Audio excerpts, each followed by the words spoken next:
Hello, everybody, and welcome to the Baka podcast.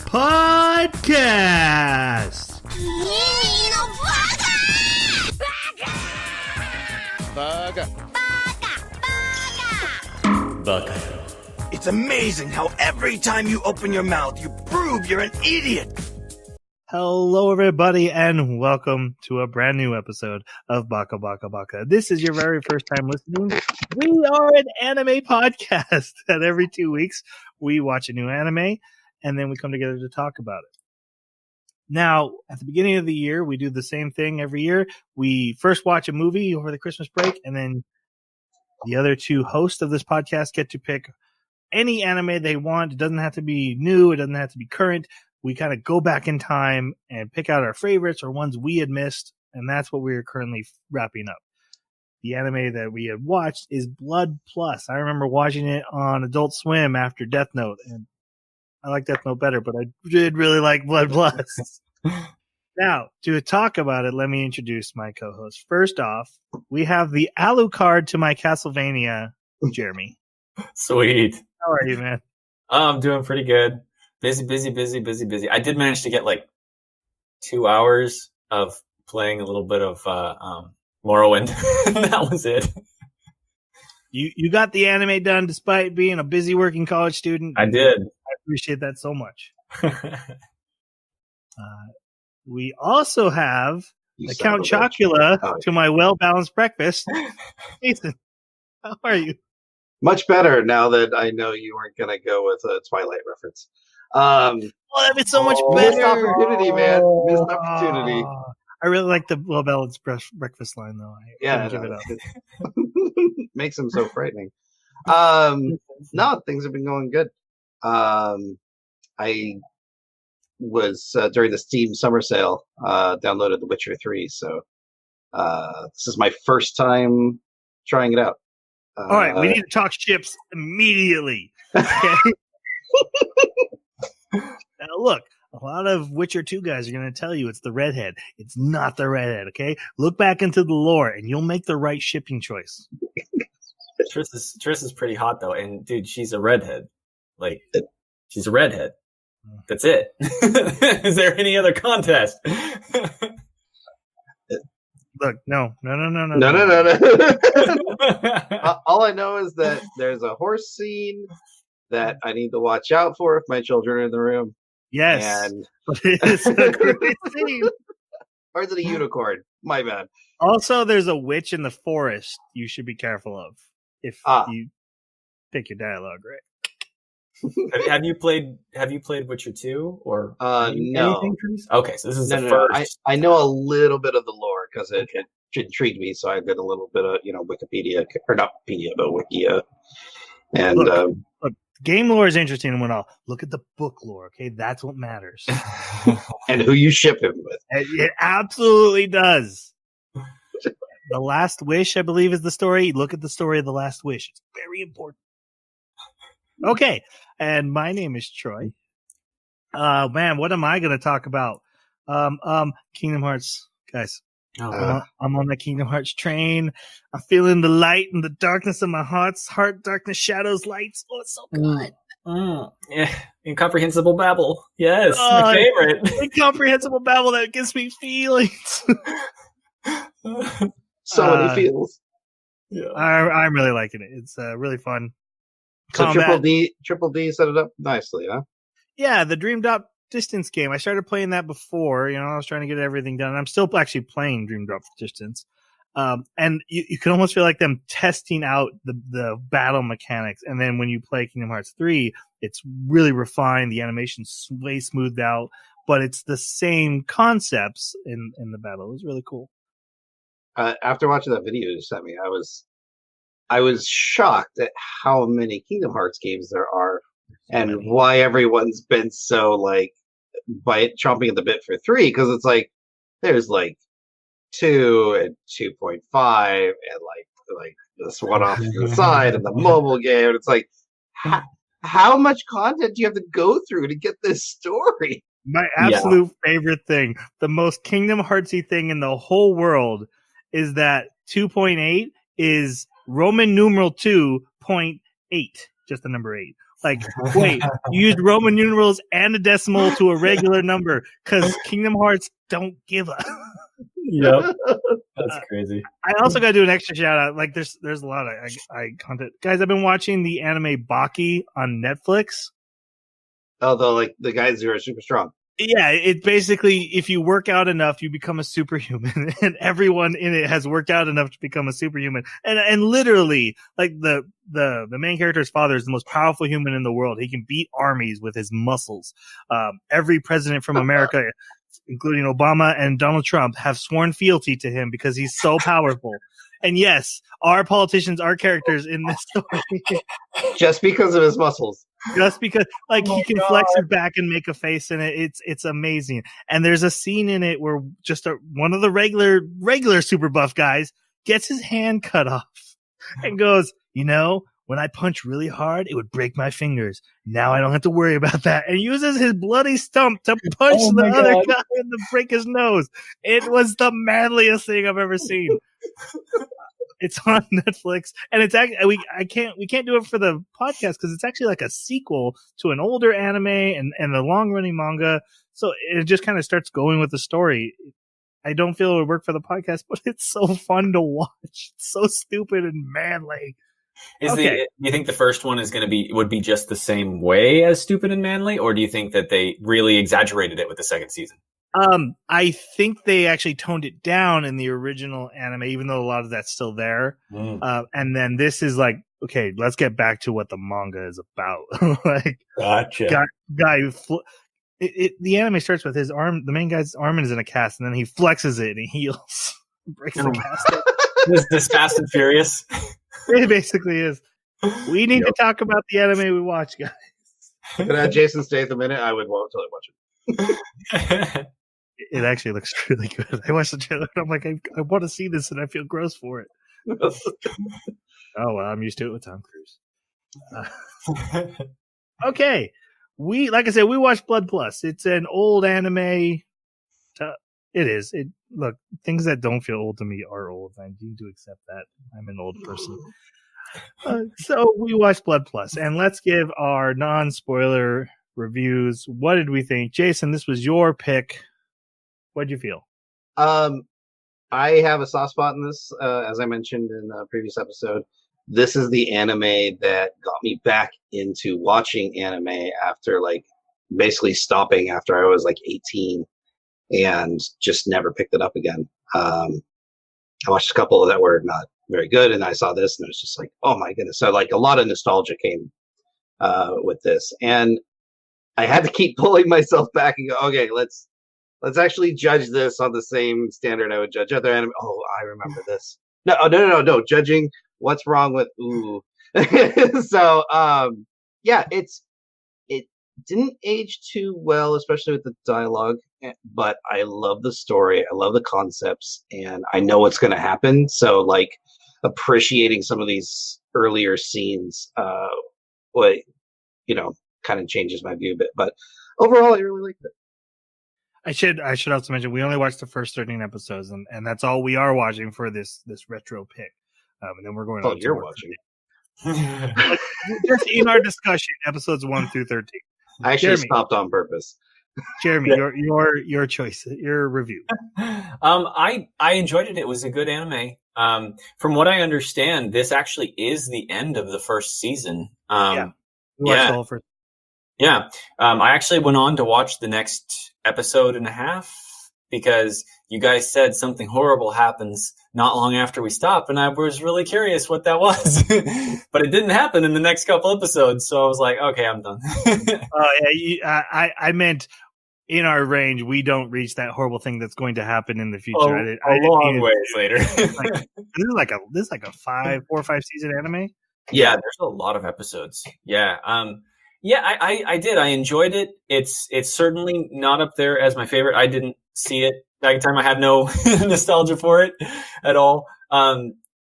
There's a lot of whiny teenage girl that is having a lot of trouble dealing with her situation, and it's completely understandable. And I think as a slow burn anime, I think it does a good job letting her develop that way. But stopping at 13 for me was like, I still haven't really liked the character that much. And That's so, fair. yeah, it's worth watching, I think, if you're going to watch the whole thing, probably. Okay. So for my review, I was telling you guys that I don't like it as much as I did the first time I watched it. I think that has a lot to do with we watch a lot of anime now. Anime's come a long way since then, but I did still like it. It just has shown its age a little bit in some not great ways, and like Jason pointed out, we now watch stuff with a lot more critical eye, whereas this was on after Death Note, and I was already on an anime high, like, oh man, anime's the best. What's this? Oh, sword, blood, cool. Yeah. It wasn't part of our assignment, but I also went back and watched the movie that inspired this anime, Blood Lost Vampire, because I see it as a prequel story that leads into the anime. It officially isn't, but I love the idea that they set up the concepts of this anime, of cycles and monsters. That part I really enjoyed. All right, the opening and closing theme songs, guys. What do we think? I think both of them were fairly average. The beginning, I think, was better than the ending as far as like just overall quality. But I appreciated the music for the ending with the visuals, because I remember the visuals from before, but it never hit me until I watched it this time. I was like, these still scenes looks like something pulled directly out of Samurai Jack. Oh man. Hey, anything from Samurai Jack. And there's like points in there where they're saying the Samurai Man. And I was wondering what it was, but now I'm like, hey, I wonder. I mean, sure, it's not. I know it's not. But still, I love the mental image I have. I don't know how the timing lines up with that either. Jeremy, what do you think? Actually, I totally agree. It was average. Neither one really made much of an impression on me. Yeah, the intro was all right. The outro I didn't even really like at all. But I kind of liked in the episode 14 when I watched that for season 2. I like that intro better. That's what I was gonna say. I actually, one of my favorite intros of all time is that song from the second season. And so that kind of burned me a little bit, because I was like, oh, we're going to listen to this other song and no one will ever get to hear the second season. Okay, well, I guess that's fine. Skip. I was just, if you like anime intros, the second season OP, that song is so good. It's in my personal playlist too. So Sean didn't make you play the intro with every episode? Nope, I watched this one on my own. You didn't need to see what happened to this one. A lot of swords and dismemberment. Okay, let's go to our spoiler section. So after this point, we will be talking about stuff as if you had seen it. If you have not seen it and you don't want to know what happens, why are you should have hit pause by now. Quick, get faster. Go faster. You were really slow. It's right there. It's the two. You know what? We're just going to go. Did anyone buy that bit was legit? Good try. Okay. So Blood Plus. This is an anime about vampires. Kind of. The main character is a vampire. Kind of. So yeah, we're dealing with a lot of military stuff. It's modern day. It starts in Japan. It's going to globetrot a little bit. And there are monsters called chiropteran that are created by vampire queens. Kind of. Look, let's just start. Vampires that can clearly eat regular food and don't have problems. I think we have a different definition of what a vampire is in this world. Yeah. Than what traditionally is a vampire. The main character seems much more traditional vampire. Like something to do with blood is as close as I would get to being vampire. Like she doesn't have to suck blood. She doesn't like. She eats normal food. She eats normal food. She can be out in the daylight. Yeah. She doesn't have any special mind control powers over anybody. She seems to get. She does seem to get a huge power up when she does drink blood. However. Yeah.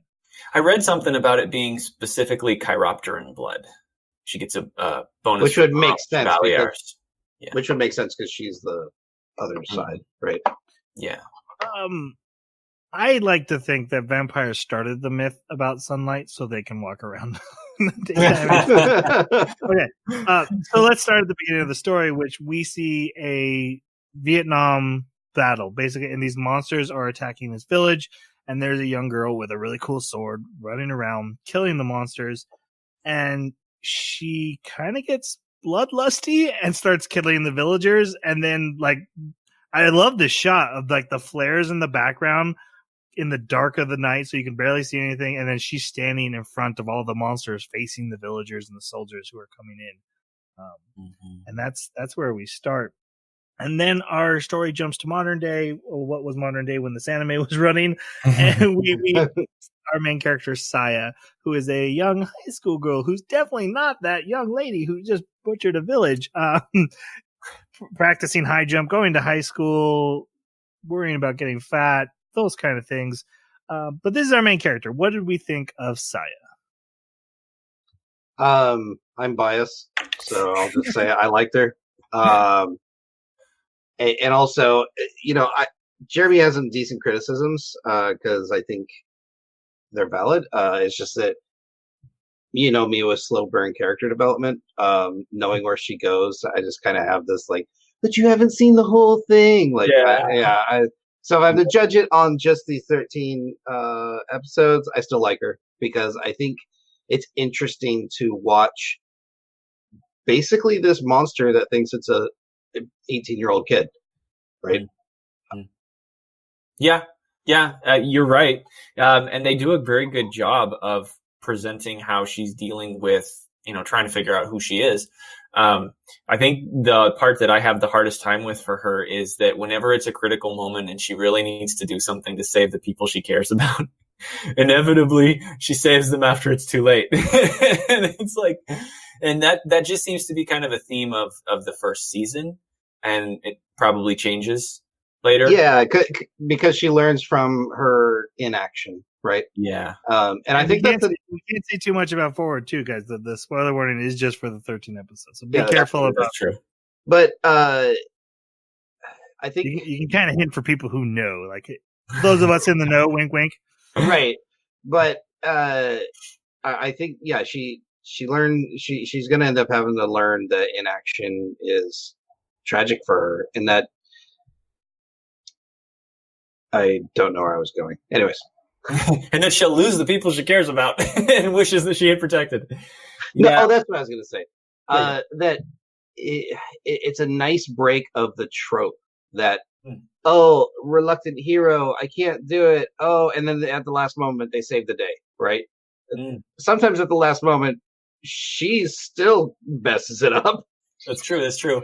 Yeah, I think you're absolutely right. I do think that there's a nice balance of like, I really want to see consequence, and this show gives you consequence revolving around her. It really does.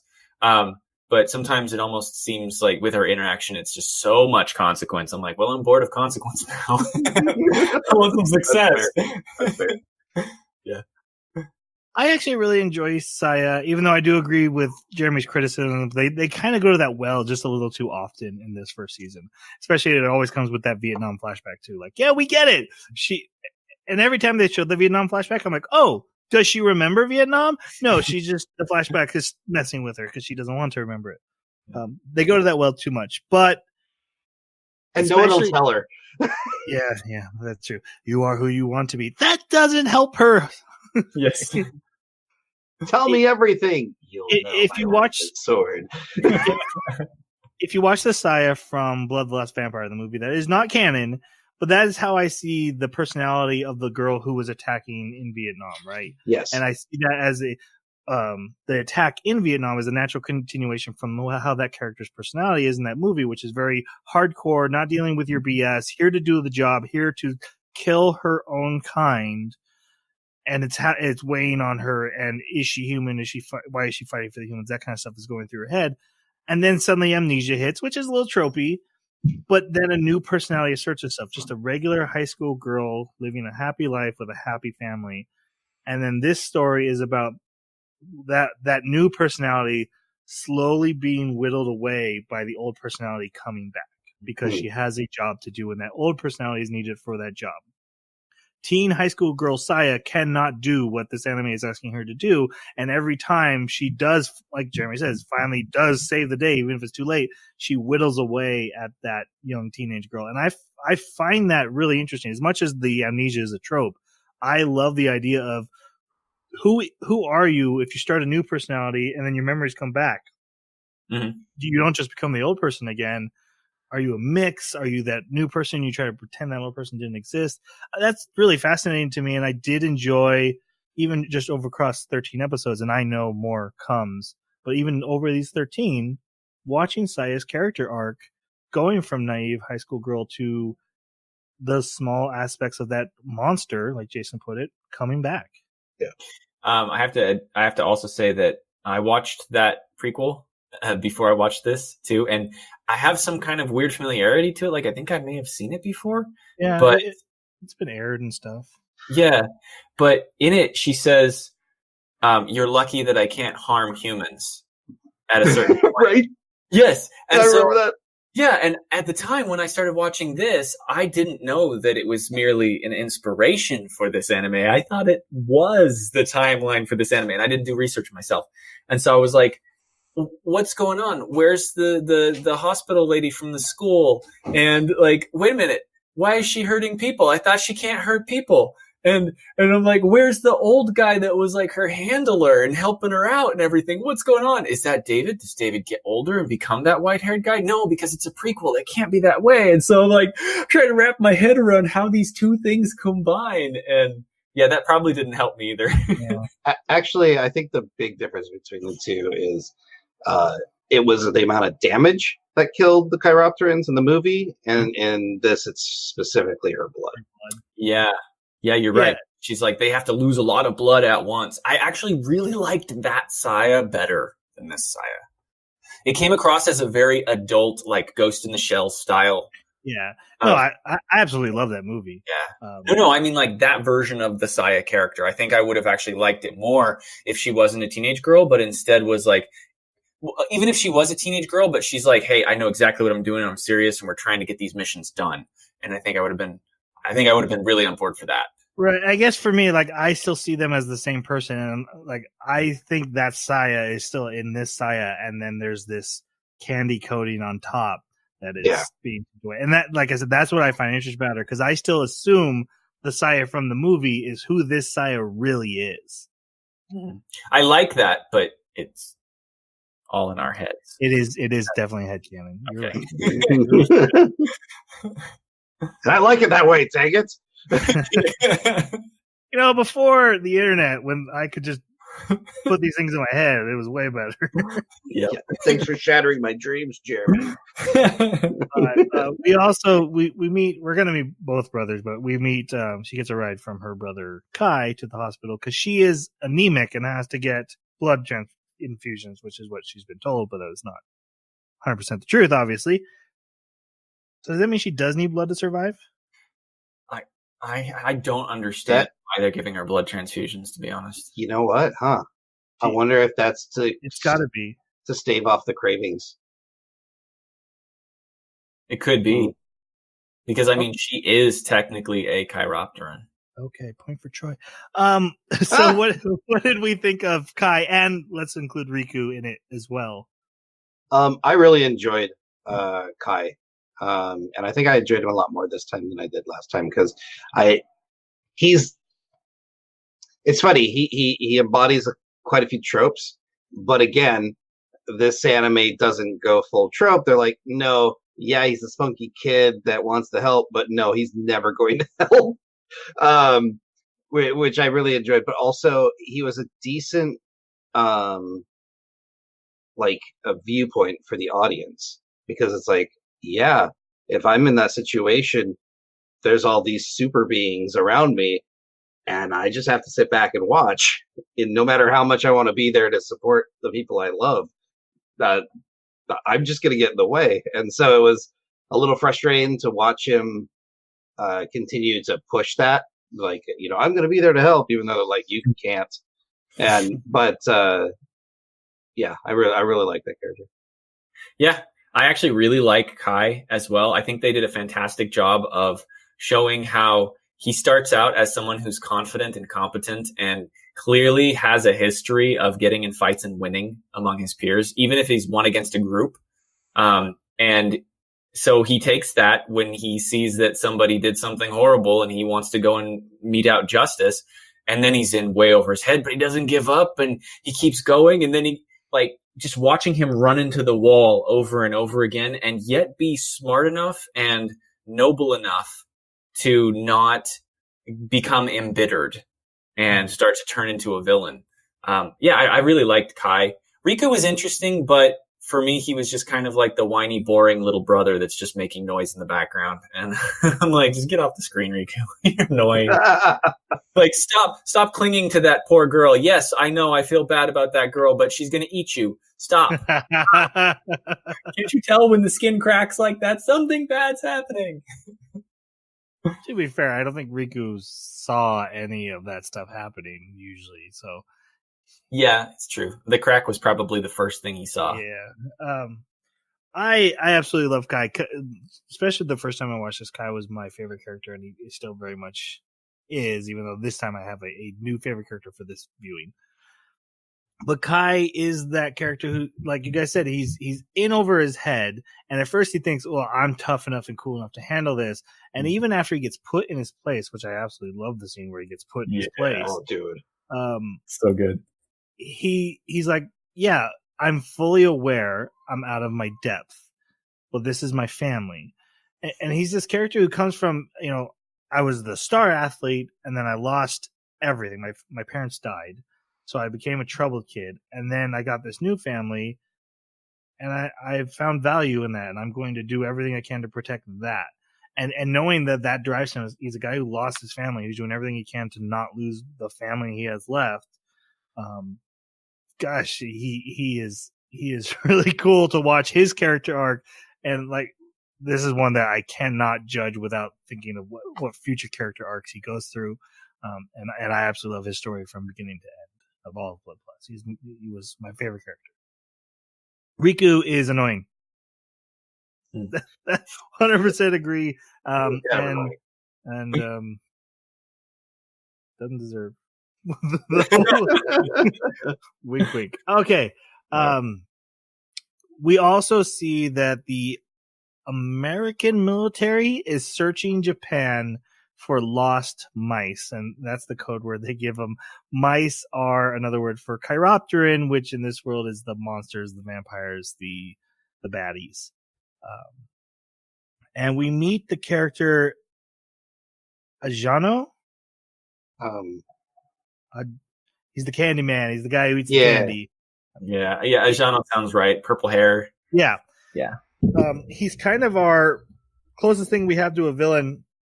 And I'll say I really liked him for a starter villain because especially the way he treats the American military. He's like, I know everything that's going on. I'm in control. I have all the power. And then we find out by the end of these 13 episodes, he's just 100% a pawn. And he has no idea what's really going on. He's way out of his depth. And he's like, wait, what's happening? What's happening? Why are you able to do this? Wait, you can do that? What? And I love that little arc for him. He's not a great character, but I enjoyed him as like, oh, I don't like this guy. And then find out, oh, you're nothing. You were literally nothing. I kept thinking that his candy had some kind of, significance to it, but I'm starting to think it doesn't. And it's just his quirk. he's just a dick. Yeah. I really like him as a villain. He's probably my favorite villain in the group for exactly the reasons you just mentioned. How about you, Jason? Any thoughts on him? I actually almost had him as a favorite character just because of his persona.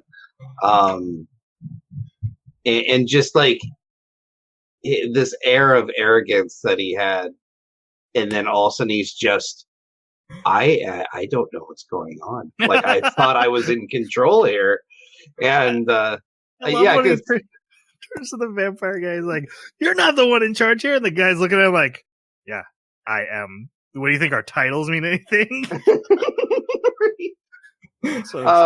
I loved how he condescendingly gave everyone candy. And people still ate it. They're like, all right, I'll eat it. And people hate him too. It's hysterical. But I thought he was a great addition as far as like a low level bad guy, because it was a good misdirect as far as who's the real bad guy here. Mm-hmm. Also, on the way home, we see Saya come across a very attractive cello player who we will talk about in a little bit. But this will be a major character as well. She comes home, meets with her family. Her father, George, is there. And also a man called David. Now, David's not very important in this episode, but he becomes very, very important in this story. He's very important to Saya, even though she doesn't fully know it. She calls him Uncle David, though, right? So Right. she's familiar with him. So Oh, she didn't call him Uncle David. just David. Okay. But thoughts on David? Man, talk about a tough individual. Like he just he just pours milk over a bowl of nails every morning. Like he's got a job, and that's really all that matters ever at any time. I liked that he was the one chosen to basically be Saya's handler, but he's left her in the father's control to see if we can not have a repeat of Nam. That sounds bad. Well, it's all an experiment, right? Because they have no idea if this is going to work. They're like, hey, because even if what happens later, let's say he were to have tried killing her, that wouldn't have worked. That wouldn't have done anything. I can't even imagine a situation where like we have one weapon against these monsters, and sometimes the weapon just turns around and kills us. Yeah, but we need to work with it anyways. Yeah, I think one of the things that I really liked about him was how you had a sense that he knew everything was futile. Like, he's going to try because he's not the kind of guy that's going to give up, but the deck is stacked against him. And you can kind of see it in his demeanor and in how he responds to situations that he is fully prepared for failure. He is ready to die. He knows that every mission, every action could be the last one that he takes. And he has completely come to terms with that. And there's something very adult and serious and gritty about that. That was really cool. I liked him as a character. For a while, I was confusing him with the purple-haired French guy. I don't know why, but I was like, I couldn't tell which one was which. Okay, that's on you, man. With the voices in the sub, maybe they're, I don't know. Okay, that's right. So in the dub, Jeannot has a very accent voice, and David's very an American voice. I'm actually surprised because like George and David are American, right? Yes. Yeah. They're both from, well, I don't know where David's from, but George is from in the military. Right. I'm pretty sure David is too. I think they served together or something like that. In fact, wasn't George there during the attack? Like he survived that attack? Yes. Yes. Mm-hmm. What I want to say about David, to add on to all your guys' great comments, is that I love that his gun is the most non-practical thing ever, because I just need high power. I can't kill these things, so I'm going to knock them down. That's all I can do. So give me the most powerful hand cannon that exists to man. Then modify it. Yep. Like when he pulls out just the shotgun to go in the facility, and Lewis is like, you just want the shotgun? He looks at him like, what am I going to do? Accurate headshots? No, I need to knock them down. Yep. And I absolutely love that about him.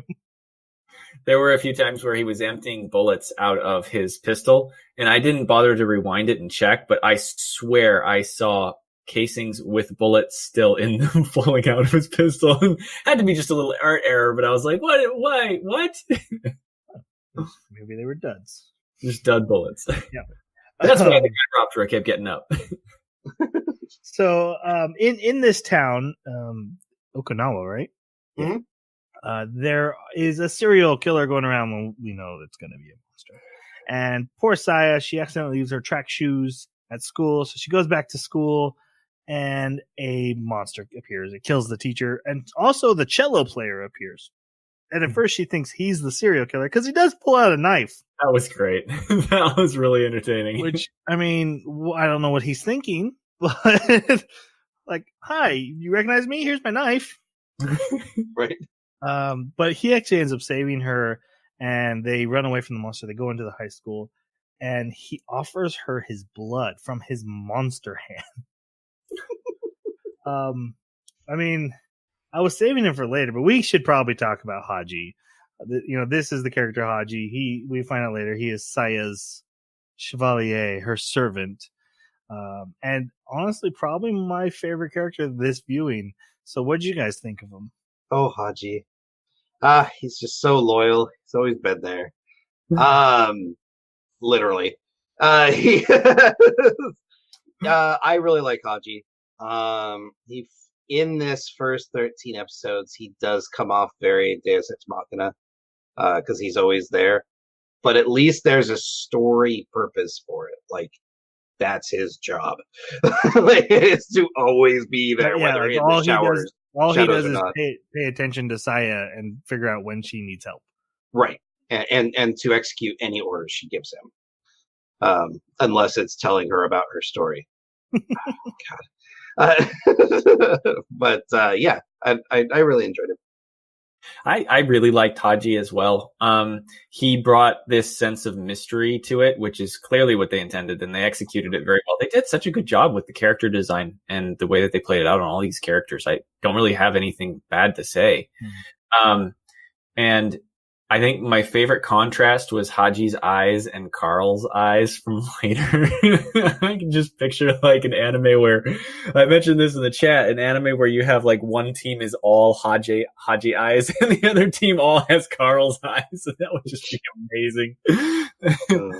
But yeah, Haji's very interesting. And the whole time I just kept thinking, when am I going to get the answer to your story, Hagi? Because I'm actually really curious about your story, and I want to know where you came from and why you're so silent all the time. Like, do you hate Saya? Like, are you pissed at her? Is that what's going on here? Are you angry?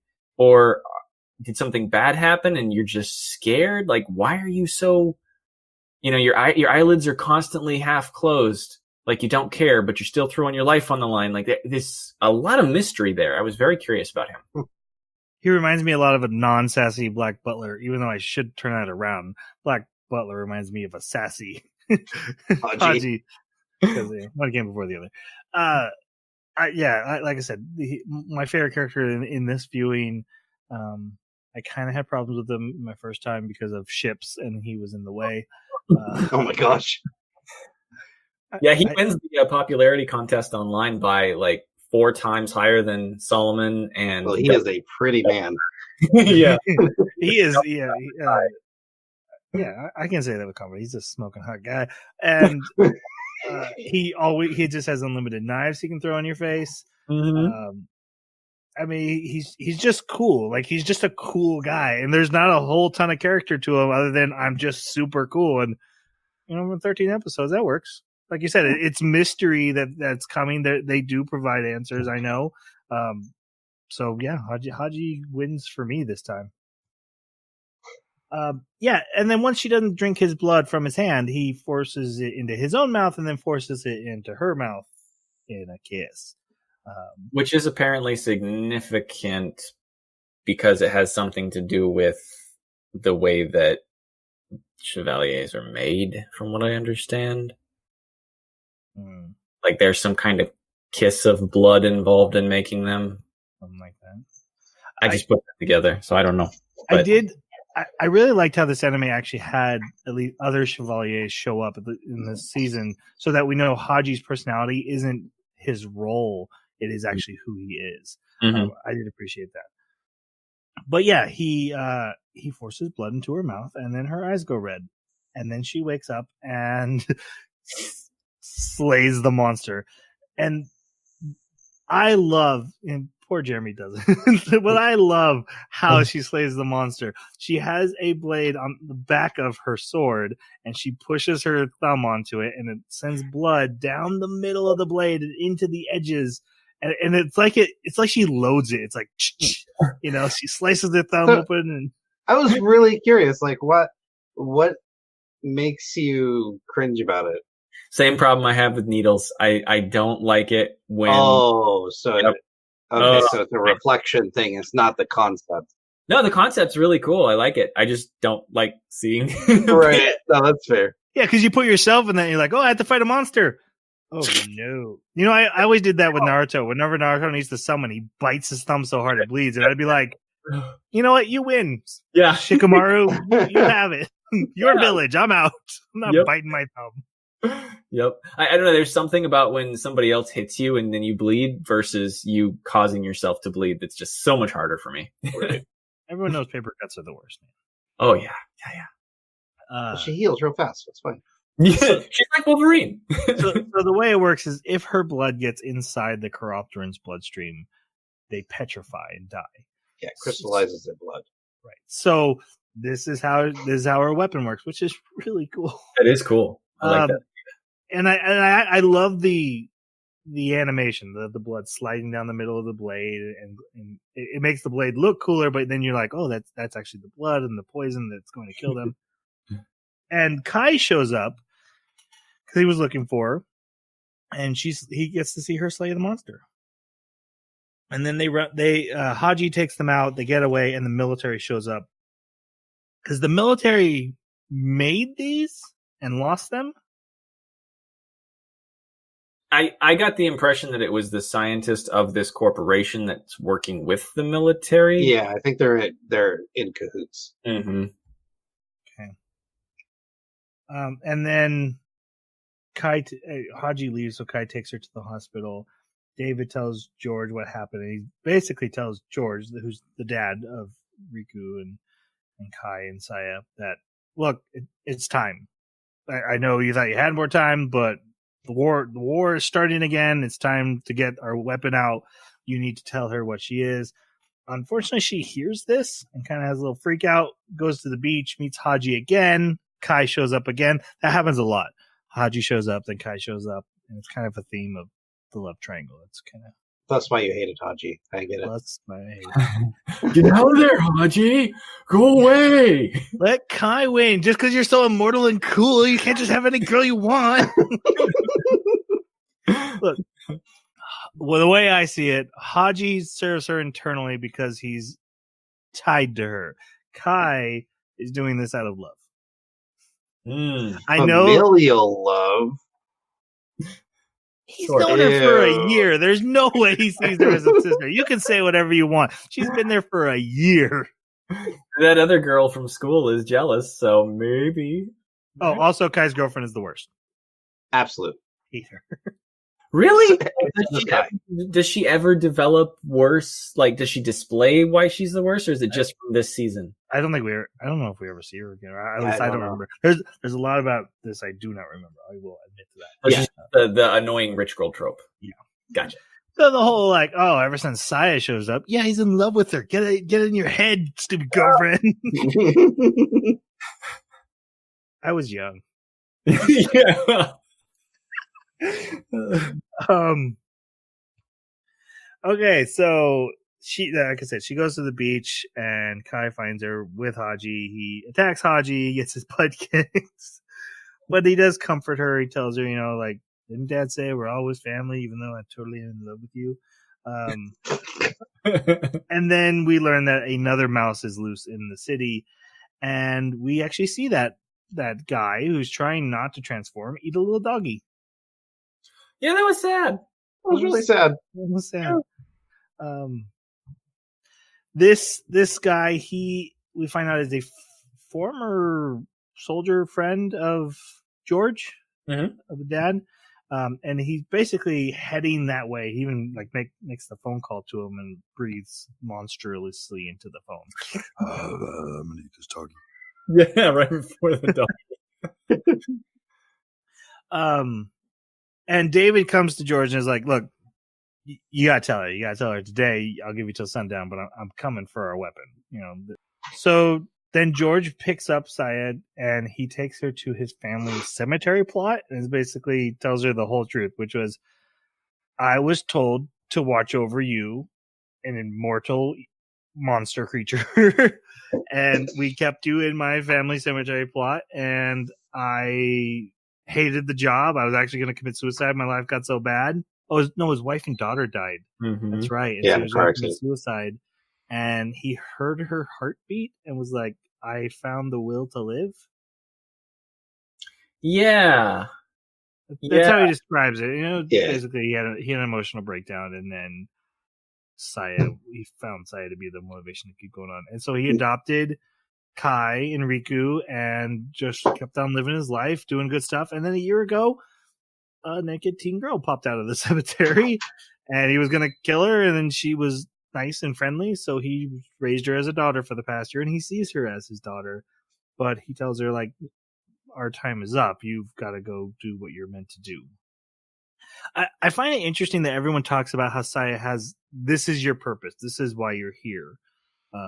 Which seems kind of sucky. Yeah. Because even Hagi says it. Like, Hagi is like, no, you only exist to fight these monsters that are part of you. It to me, it seemed like there was a much bigger story going on in the background, and I was okay with the mystery of that because, you know, either they're all wrong or they're all right. And I was curious which way it was going to go. Of course, I've been all over the wiki right before the podcast, so I could understand. So I know where it's going to go now, but there's just so much history. Yeah, that Haji's been there for, and Saya just hasn't, especially with this amnesia going on. But it certainly comes across as like, well, what's going on? My issue with it is, I guess, it makes it feel like she was created to beat the monsters, where that's kind of super backwards from how everything kind of plays out, right? Right. Well, and that's a tool for David to keep her doing his bidding, right? Which is fine from David, but Hagi agrees with it. Right. Well, I think that's because of Haji's view of the other Chevalier and the Chiropteran, and you know. It may also have to do with the fact that she tells him very quickly, you know, he says, what do you want me to do? And she says, I want you, nobody else should die. Nobody else should die. And so he's like, all right, well, you got to fight then. That's true. They go back to the restaurant where David is waiting, and basically you're like, okay, it's time. And then that mouse shows up, Forrest, and he's there to see George for help, but really he's hungry. He wants to eat, and he turns into a monster, and they have to fight him. And this is where David pulls out his giant hand cannon and just knocks the guy flying. But David also gets sent flying and knocked out. And Saya, you know, Hagi shows up. He's like, here's your sword. And she freezes up. So George takes the sword and runs at the thing and gets gutted. Just straight up gutted. Which on first viewing it was just kind of shocking that a writer would go there, like in the first couple episodes, like, yep, really important father character, gutted right in front of his daughter. It's so anti-anime trope to see a guy get hit in the stomach and not just grab it and be fine. You know, to lay on the ground and just have everything start spilling out of him. That's true. That's true. I saw superhero trope, and I was like, "Oh, her dad's gonna die. She'll be a superhero now." You know. Mm-hmm. but I did wonder, you know, when it showed a manly, darker skinned hand grab the sword. I was like, "Wait a minute, who has that hand?" Oh! You know, this actually makes sense. This makes perfect sense.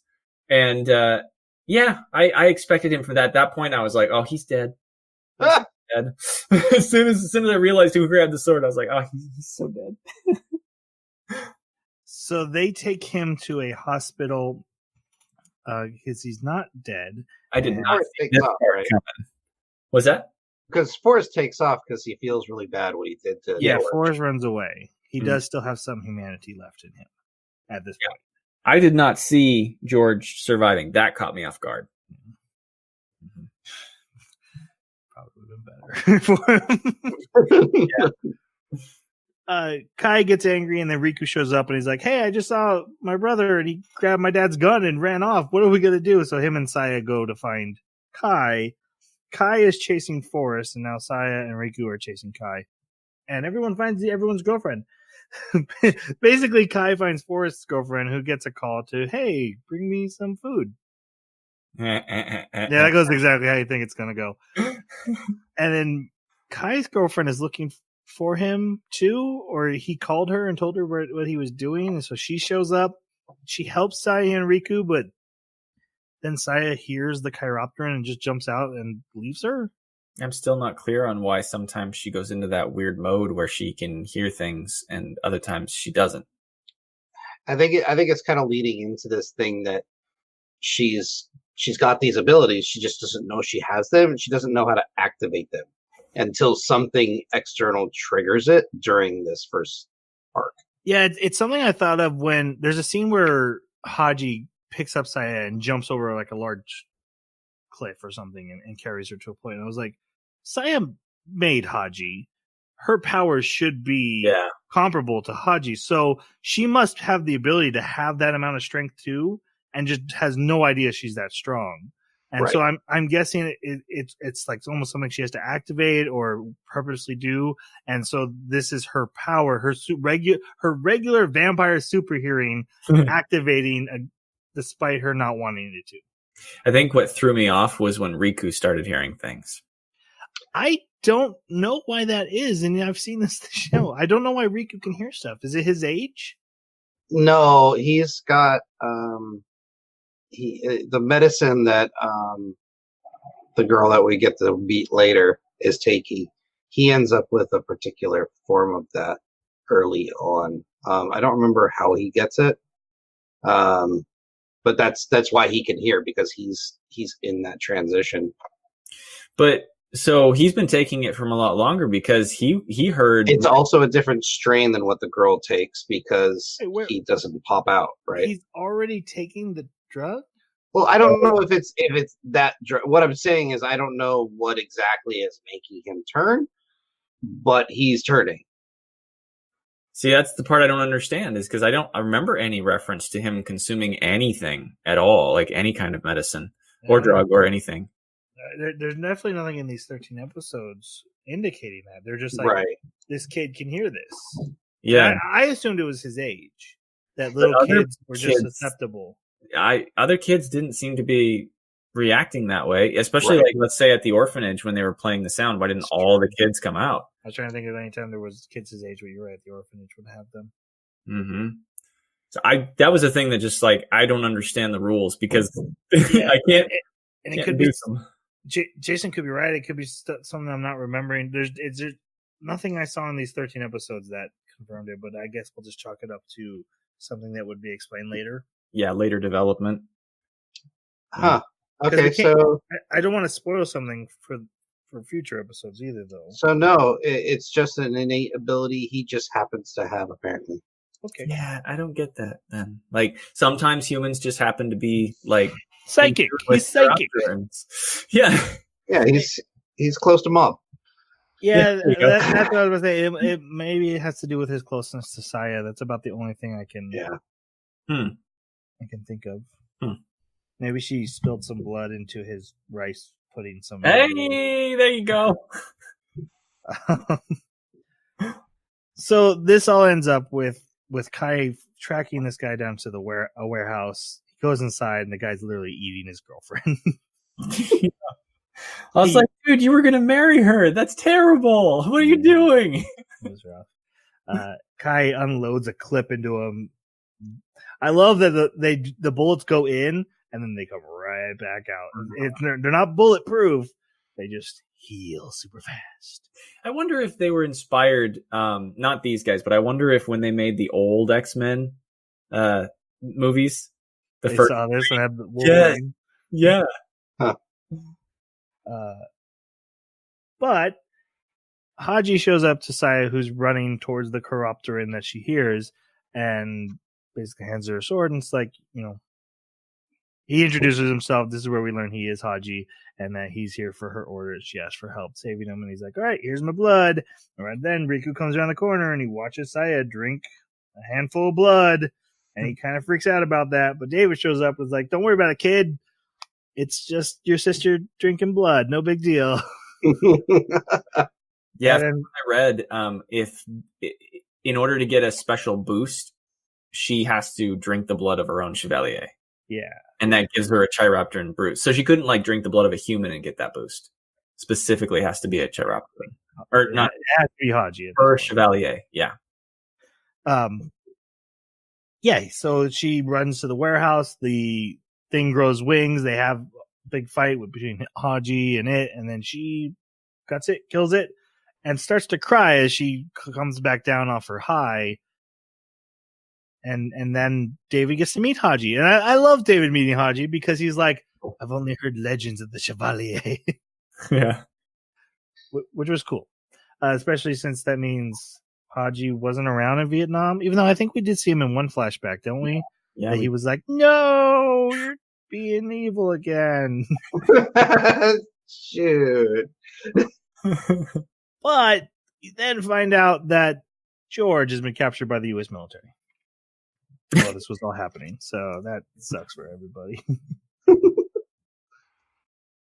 They come up with a plan to get back George, and it's the Dr. Julia who's part of the team and has Dr. been. Movies. Jeremy liked her. She was awesome. I like her because she's the yin to David's yang. Yeah. She's like, hey, we're having fun here. He's like, no, we're not. She very quickly realizes, hey, isn't there an American military tourist attraction here that's really stupid, but yet still full of scientists? We should go there. And they do. That's the plan. And Kai's like, yeah, I'm going along. And David's like, look, kid, I'm done with this. I'm done with kids. Okay, we're doing adult things. And Kai yells at him, and he takes Kai up onto the roof and is like, take your shot. Take a shot, kid. And just beats the crap out of him. He's like, do you understand? Picks him up by the head and then like knees him twice in the stomach. Yep. Oh man, it was a little brutal to watch, but he made his point to Julia. Is like, he is not going to learn with words. He only learns with violence. So let's duke it out. And it shows Kai like, you're not on the same level we are. Like, I can't beat these things, and you can't even touch me. So sit down and shut up. Yep. Let me use my hand cannon to try and survive. Exactly. Then, so David and Saya and Lewis, and I don't have him as a character to talk about, but I absolutely love Lewis. Lewis is MVP background character. He's pretty great. Always just got the jokes. I love that he's also the cook of the group. Yep. Yeah.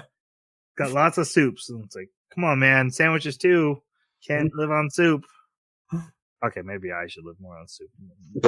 Point taken. Too much sodium. They sneak on to the facility. And meanwhile, at the same time, all of the mice, the Chiropterans, get loose. And the U.S. military decide they don't want this space anymore. Yeah, it's stupid. Did the corporation like just release all the mice inside of their own building? Like, why did they get loose? Sure seemed convenient that they all got loose because there were a few bodies of scientists, but not very many. Mm-mm. So like, it seems like it was a surprise, but it kind of almost wasn't, because old purple hair seemed like, hey, no, we're just trying to force you to use Operation D and blow this up. Like, it seemed like he was taking so much pleasure in making the American military guy blow the building up that I thought he had to have deliberately released those Chiropterans down there. I don't know. Very strange. I don't know. In my head, I had assumed that it was an accident. I always took it as this company has no idea what they're dealing with. And they're like, hey, yeah, what if we just like tie it down with leather straps? And then it turns into a giant monster and gets out again. But you're right. I mean, he seems in no way surprised or freaked out or upset. He's just like, oh well. Yeah, this is a big problem, huh? Yeah. Are we ready to do D yet? Have I forced you into the position to go to Operation D yet? I'm like, why do you want him to blow it up so bad? That's a good question. So they pull out their plan D. So David and Saya go in. They find information on what's called D67. I think this was the only real annoying part for Kai, I think, for me, was like Kai overhears Julia find out that there's planes coming. And he's like, I need to run into this building that's going to be hit with bombs to tell people, hey, you should get out. They're jamming their phone lines. He does say call, and she's like, I can't. He's like, oh, well, then I'm going.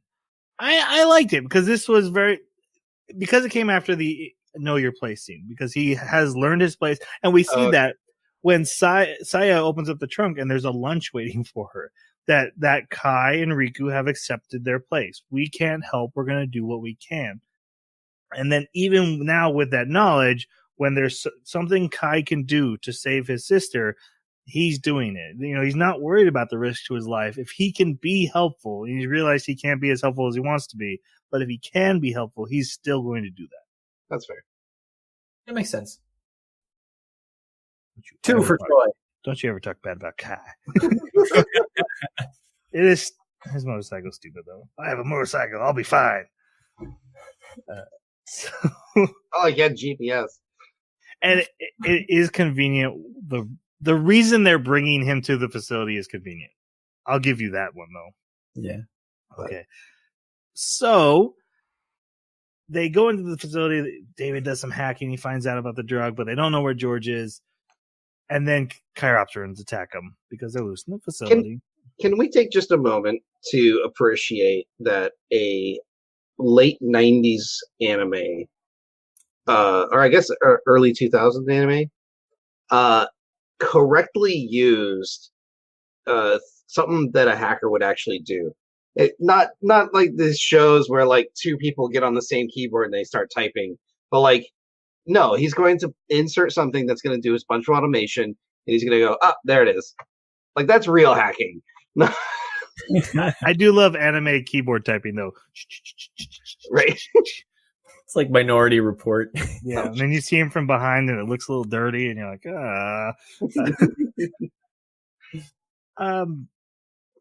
What I wanted to call out here, though, is when the Chiropteran attacks, Hagi never fights until Saya's in danger of any attack. Like, David is fighting these things off and shooting them away, and Saya's not helping. She's freezing up, as she does. And unless it's going towards Saya, Hagi, for the most part, just kind of, all right, well, I'll wait for my turn. And David's having to shoot these guys off with his big shotgun. And then he runs out of bullets. I appreciate Hagi for, like, look, I'm here to do one thing. I don't care if you die. Not my problem. I liked it, but I also hated it because I was like, dude, you're strong enough to take this guy's head off. Yeah, why did you not stop that thing? Why? I mean, I understand why you didn't, but you're such a dick. I didn't say so. Yeah, right? Like the best game of Simon Says ever. Yes. He does lock down the facility door, though, that places them in that little tiny hallway so that they're safe. But then they're locked in there. David's like, okay, Saya, you take the information. We're going to fight our way out. Clearly, you're not going to be doing the fighting. Yeah, I was glad that he did that. I was like, okay, honestly, all right. So you're pissed off with her, too. Yeah. I also read that in the manga, he's not so friendly with her. He actually just treats her like a tool or something. Like, doesn't really like her very much. They open the doors and they start fighting their way out again. There's two there. And George runs up and starts helping. He broke out and he ends up... Saya, like, goes to... She finally gets the courage to, like... Yeah, she does stab herself. stab the chiropter, but then Haji's like, deeper. It's not deep enough. And then here comes George, Supermaning behind the chiropter and hits him in the back to make the thing go deeper on the sword. So lucky he didn't get some of that sword right by accident. But then he turns around and like punches through the chest of the next chiropteran, and I'm like, right. Something's wrong, guys. I mean, I was like, okay, so obviously something's happened to George, but like he hasn't changed his form yet, and he still managed to do this. Most of them seem to need to change their form before they can. I don't know. It was really weird, but I was trying to keep up with what was going on. So yeah, like you guys pointed out, George reveals, they were pumping me full of D67. You guys know what that is? Yes. He's turning into a chiropter, and they get to the elevator, which is going up for strange reasons. It's gonna get Kai, and then starts coming back down. They fight off more chiropter, and he gets gutted, and then punches through the chest, and then reveals like, okay, guys, I think I'm turning into a monster. His arm's already a monster arm.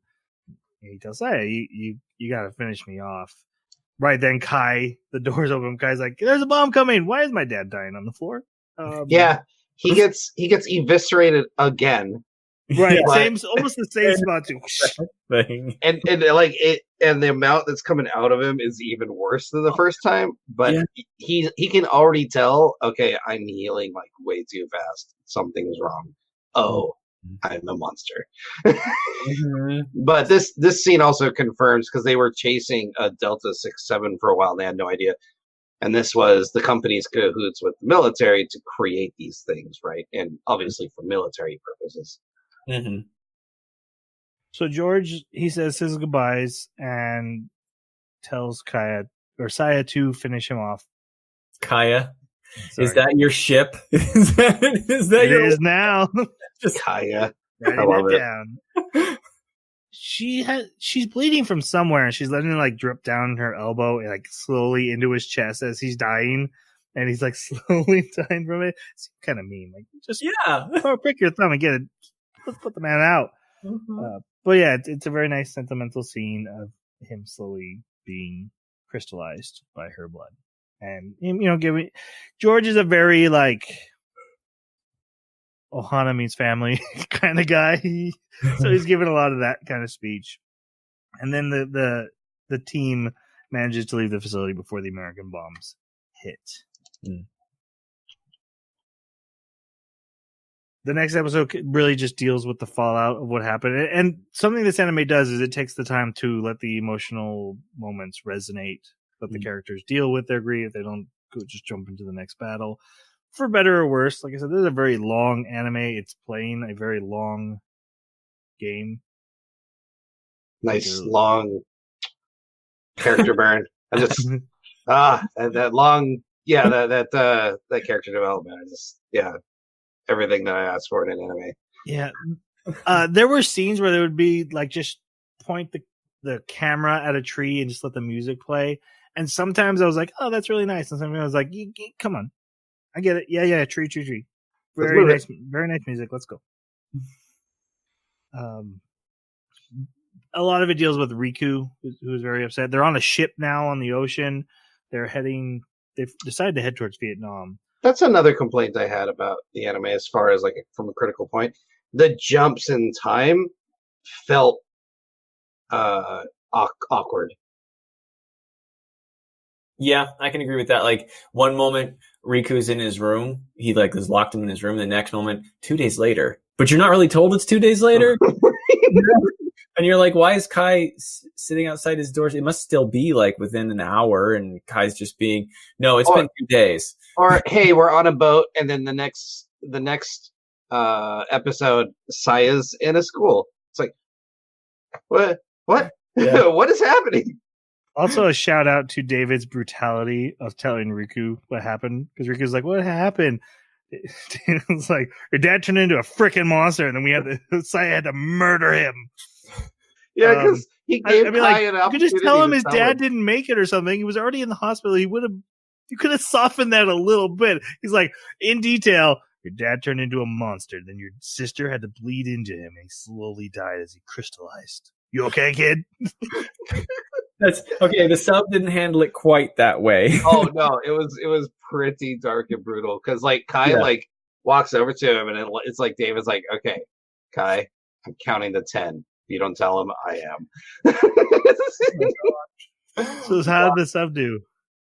Oh, the sub was just more like him very gently saying, you know, your dad was there. I think he mentioned that he was turning into a monster and he killed himself and Saya helped. It's a little better. Yeah, it was his decision. Right. It's later that while Riku's in his room or something, somebody says, and I think it was Kai, somebody says, yeah, Saya killed him. And it's like, oh, okay, so at this point I understand. Riku looks up and he gets really upset because it changed perspectives. So he was just depressed before. Now he's angry. But yeah. Yeah, in the English dub, when Kai mentions that, he points out to Riku, Saya had it the hardest because she's the one who actually had to go through with the action. Mm-hmm. And he does that in the sub too, exactly. Okay. We also get a scene, and we haven't mentioned him. He's been running around a little bit in the background here. There's a reporter named Akamura. He is a reporter, right? Him. Yeah. I like him a lot. He's pretty cool. I absolutely like the character. I absolutely hate the way they use him because David will like start explaining a thing and then stop, cut to Akamura discovering the same thing. And then I have to put the two pieces together and be like, oh, they're smuggling, the wine has the chemical. Okay. Yeah, because they don't directly just flat out tell you that. Right. David will be like, the chemical is held in the, and then jump to Akamura. Why are there wine bottles here? Which is basically what happens. He has been tracking the story of this military conspiracy pharmaceutical company, and he ends up going to this medical waste place after the facility got blown up and hearing locals talk about this stuff. He's doing investigative journalism. And he finds wine boxes and medical waste. And he's like, okay, I guess I gotta go to where these wine bottles came from, which is Vietnam. At the exact same time, David and Julia are making the exact same discovery on the internet because a girl died 7 years ago or something like that. A while ago, there was a girl died, and it was in Vietnam at this school where wine comes from. Which is so funny to me, and I don't know. Maybe this is a thing there, but to me, it just seemed like it was like an English Catholic school. And that was just so funny to me. Well, what was it? David mentions how odd it would be that wine would be produced at a French girls' pharmaceutical school. Or, well, a French school that is like paid for by a pharmaceutical company, like just like the chain of events that are this thing just so didn't add up. Yeah. The school itself was weird because it was like there was only like 2 Vietnamese students there, and then there's like Americans and Japanese. I'm like, what is this school? Yeah, there's a lot of people from other countries being around in countries way more than you're used to in anime. So there was a lot of, is this like a military thing where, no, that's not it? Yeah, I don't know, but actually, it all makes sense once you find out who the headmaster is. Right. I really liked the viewpoint from the journalist's point of view because he was able to make some of these discoveries just by poking his nose in the right places and also kind of following some absurd leads. And he had no contact with David. He had no idea who Saya was. And it didn't feel contrived. Like, it didn't feel like, oh, the writers just wanted to put in this extra character. Yeah, actually, it really helps. What I liked about Plus is it really feels like a real conspiracy has been built here. And his angle at it makes that conspiracy feel real and fleshed out. And yeah, there would be some loose ends that someone could pick up if they knew what they were looking for, kind of thing. I did have a problem how often he kept bumping into everybody. Like he walks by Kai in the beginning. He literally bumps into Saya here in an episode or two. But he never writes that article about the noodles. We'll get to Noodle Man. I did also really like how they tied him back to Vietnam again. When you find out who his dad was, that was pretty cool because you get like the first 5 minutes of this anime, you're spending it from the perspective of his dad, and that's pretty cool. The episode, this one ends with Jano going to Vietnam, getting on the airport, and I wrote down, he meets Carl, the Sink Flesh Arm Misser.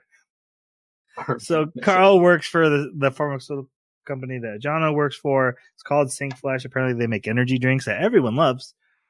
And he's missing an arm, which Jano immediately points out. He hands him a candy. He's like, oh, wrong arm. What a day.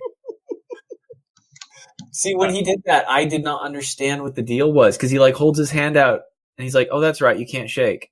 And I'm like, why? Why can't he shake?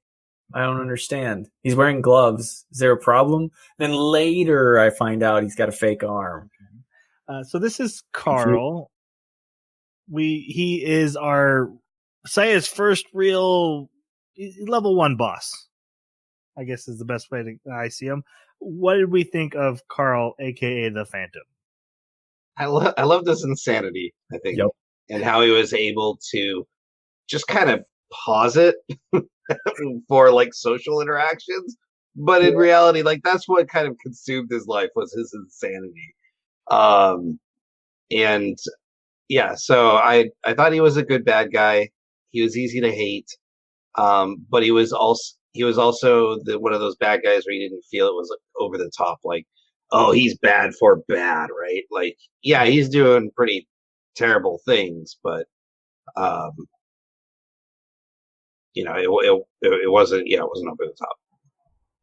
He was about as over the top as you could get as the Phantom. I love this guy. I loved this guy. Like the moment that I first met him and I saw how they did his eyes, and he's got those Sanpaku eyes. They're so wide and the pupils are tiny. And like they've even drawn the eye sockets around them so that you can see just how open his eyes are. Like, he's nuts. He's crazy. That scene where he's flying over them in the clock tower to like dive down, and he's like looking at her with those eyes and like laughing. That was perfect. Yeah. And I love that. I mean, it's Phantom of the Opera, right? That's what he's doing. He's being the Phantom from Phantom of the Opera. Like he's trying. Style. Yeah. He's got style. He's got this goofy looking set of like sculpted glasses that he wears. Why? What I loved about that, like, it's like, oh, he's hiding his identity, but even after they figure out what he is, he's still wearing the whole costume. Like, yeah, no, this is what I do. I dress up. Even like at a certain point where he has no reason to do so, he turns around and he takes the glasses off and he's like, yeah, now you know who I am. And then he puts the glasses on and he just keeps wearing them. Like, they weren't they weren't knocked off. He deliberately turns around and takes them off so they can see who he is. And like you say, how he turns it on and turns it off. I absolutely loved it every time where he's so excited. He's like, I'm going to kill you. I'm going to kill you. I'm going to kill you. And then he realizes, you're not the same person that I fought before. This isn't fun. I'm not being satisfied right now. I'm not going to kill you right now. God, this sucks. I hate you. And then he'd take off. I loved the way every scene he was in, this guy was great. Even when he wasn't being insane, he was still great because I knew it was just under the surface. Love this guy. I love the scene where the headmistress is like, here's the report. He's like, just put it in the report. Quit talking to me. Great. Yeah. My one issue with Carl is how often he manages to escape, and that's really a plot thing. Like, this guy escapes like 6 times. Well, he's supposed to be powerful, right? He seemed like it. Like, I kept wondering, how powerful is he next to Hagi, right? Like, they seem like they're equal, but then they're not, because when Saya helps, he's still kicking their butts. Yeah. And so, like, he is more powerful than Hagi, but I think that's experience and what you're allowed to do. Like, Hagi has been sitting around waiting for Saya. This guy's been active and murdering women and which clearly takes so much of his strength and power. Like he has these blue roses, and every now and then girls just go missing, and that's just okay. If they look like Saya, yeah, he murders. Uh-huh. And then, do you think he started that crazy legend that the girl tells? That girl tells this whole story about like there's a demon, and he was in love with this girl. I'm sure that was all his brainchild. Yes, yes, he's awesome. I wanted to call out one technical thing in this episode before we move on. There's a scene where Saya is crying and looking up, and the screen blurs from the crying. The animation blurs. I thought that was a really cool touch. I don't know if I've seen that very often. That was cool. That was. Especially for an older anime. Okay, so we then start kind of our next story arc, which is Saya goes to this school undercover. Now, if I just hired a teenage girl to be on my team, putting her undercover week 1 would probably not be my choice, but I guess they're a little short on supplies. But they do seem to have a lot of mercenary soldiers that could have helped. For me, this whole arc where she's undercover at this school reminds me so much of there's a particular novel from the Wheel of Time series where two of the main female characters wind up in a school, and it's just, I don't know, it was eliciting those same ideas so much from me, and I actually found this to be a little bit nostalgic, even though it had nothing to do with the show. Wheel of Time getting a TV show, isn't it? Well, I hope so. It's something that's been promised forever. Somebody bought the rights for it, and they just basically have been trying to keep the rights by making something that just follows the technicality. But I think that they got them this time with a legal suit. I'm not sure. So Saya starts her time at this Vietnamese Catholic school. We meet her roommate, Min, who I love. I love Min. She's annoying as hell, and I love every minute of her for it. Yeah. I could not stand her voice of the dub the first time they meet, and then like the second, like halfway through the second episode, I'm like, this girl's awesome. She's annoying as hell, but awesome. I know the voice too. And I didn't bother to. I know. It's a voice that's like in every anime, always like a lolly character. Yeah. I think that they need characters like Carl and Min in this anime to kind of lift its spirits a little bit. Yeah, and it also fleshes out the world that there's real people living in this world, and there's stakes, and it does sometimes feel like it feels like George and Min a little bit are like, hey, we put in these characters to hurt Saya. We want to keep hurting Saya over and over, so we keep putting in these characters that she'll care about so we can rip them away. Well, I thought Min was going to die. I kept expecting Min to die. Me too. Yeah. It honestly wouldn't surprise me like a season later. They're like, hey, remember that girl from Vietnamese school? Here's her head. Ha ha ha. Just wanted you to know. Yeah. Feel that pain. Also, there's a witchy American girl that is the most popular and it's a mean girl. Classic mean girl, yep. Saya makes cell phone calls to David to check in, even though she gets in trouble the first time she does it because you're not allowed to have cell phones, which is not a good plan. Not a good plan, guys. Yep. And yeah, then we get the story of the Phantom, the urban legend, which I kind of alluded to already, and how it ties to the Blue Roses. And one of my favorite scenes is when this main character tells this whole story, and then goes, "We all think it's the gardener, who's so freaking hot," and it's Hagi just standing there like, I don't know what I'm doing. Okay, and the real gardener's like, you are terrible at this. He cuts the rose, and the gardener's like, you don't cut them.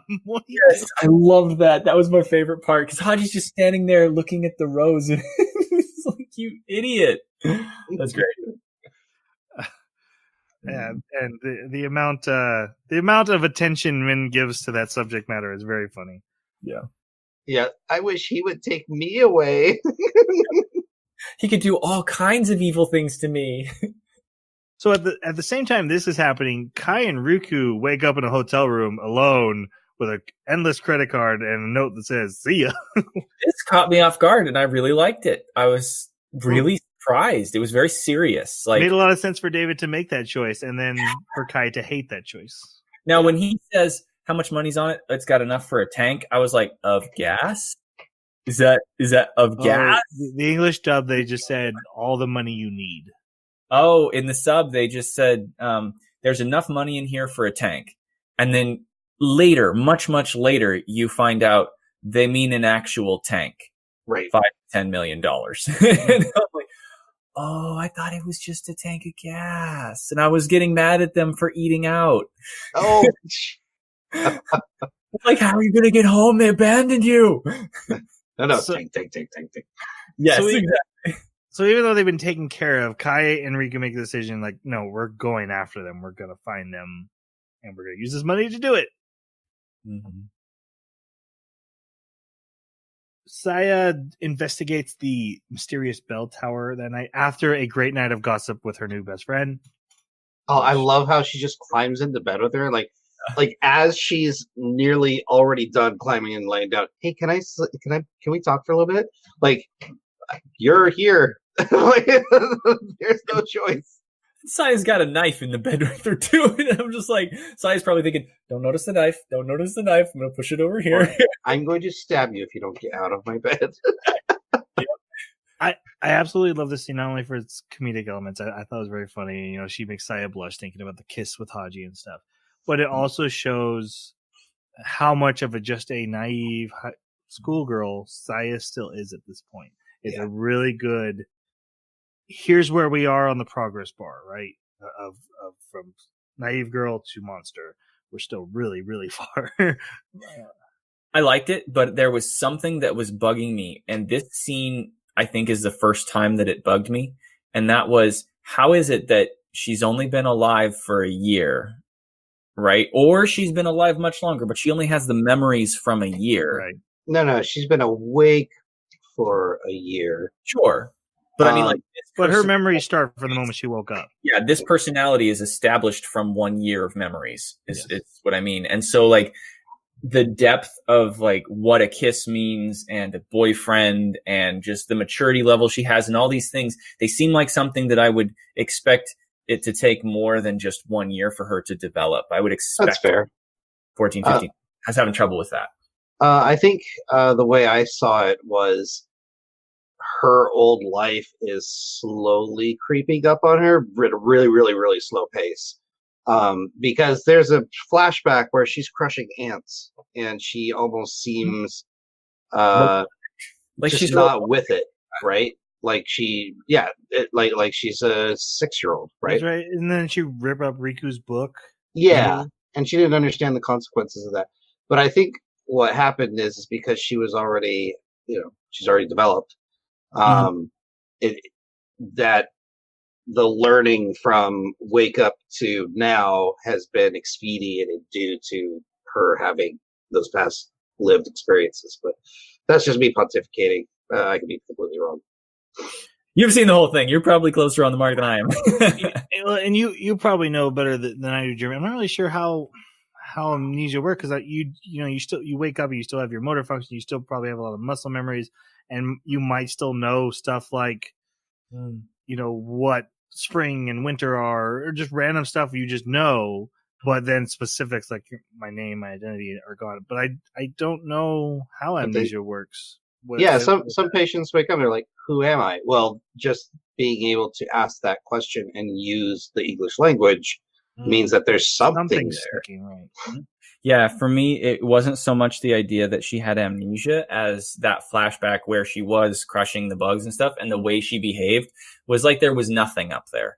And like it was hard to believe. Just the personality growth. Yeah, within 1 year to go from that completely blank slate to, oh, I understand what a boyfriend and I'm blushing about kissing and life is so complex, and it just seems so sharp to make in 1 year. And I could imagine Kai growing up.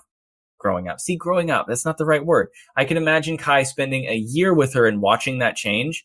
And I would honestly like to have seen a little bit more of him wondering already something is going on with her. Something's wrong with her. What is she? Why did she start? It's almost like she's a savant. Like she was born yesterday, but she's already caught up with us in 1 year. So yeah, this scene for me is where that thought first started, and I started to have problems with it. You, sir, underestimate Japanese high school. That it is actually a good point, especially how you are phrasing it. Let's see.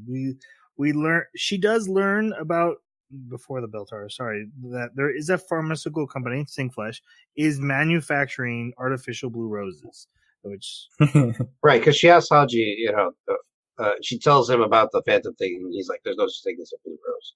Yeah. And the girls are like, yeah, but we've heard of a company that makes blue roses, and we really like that idea.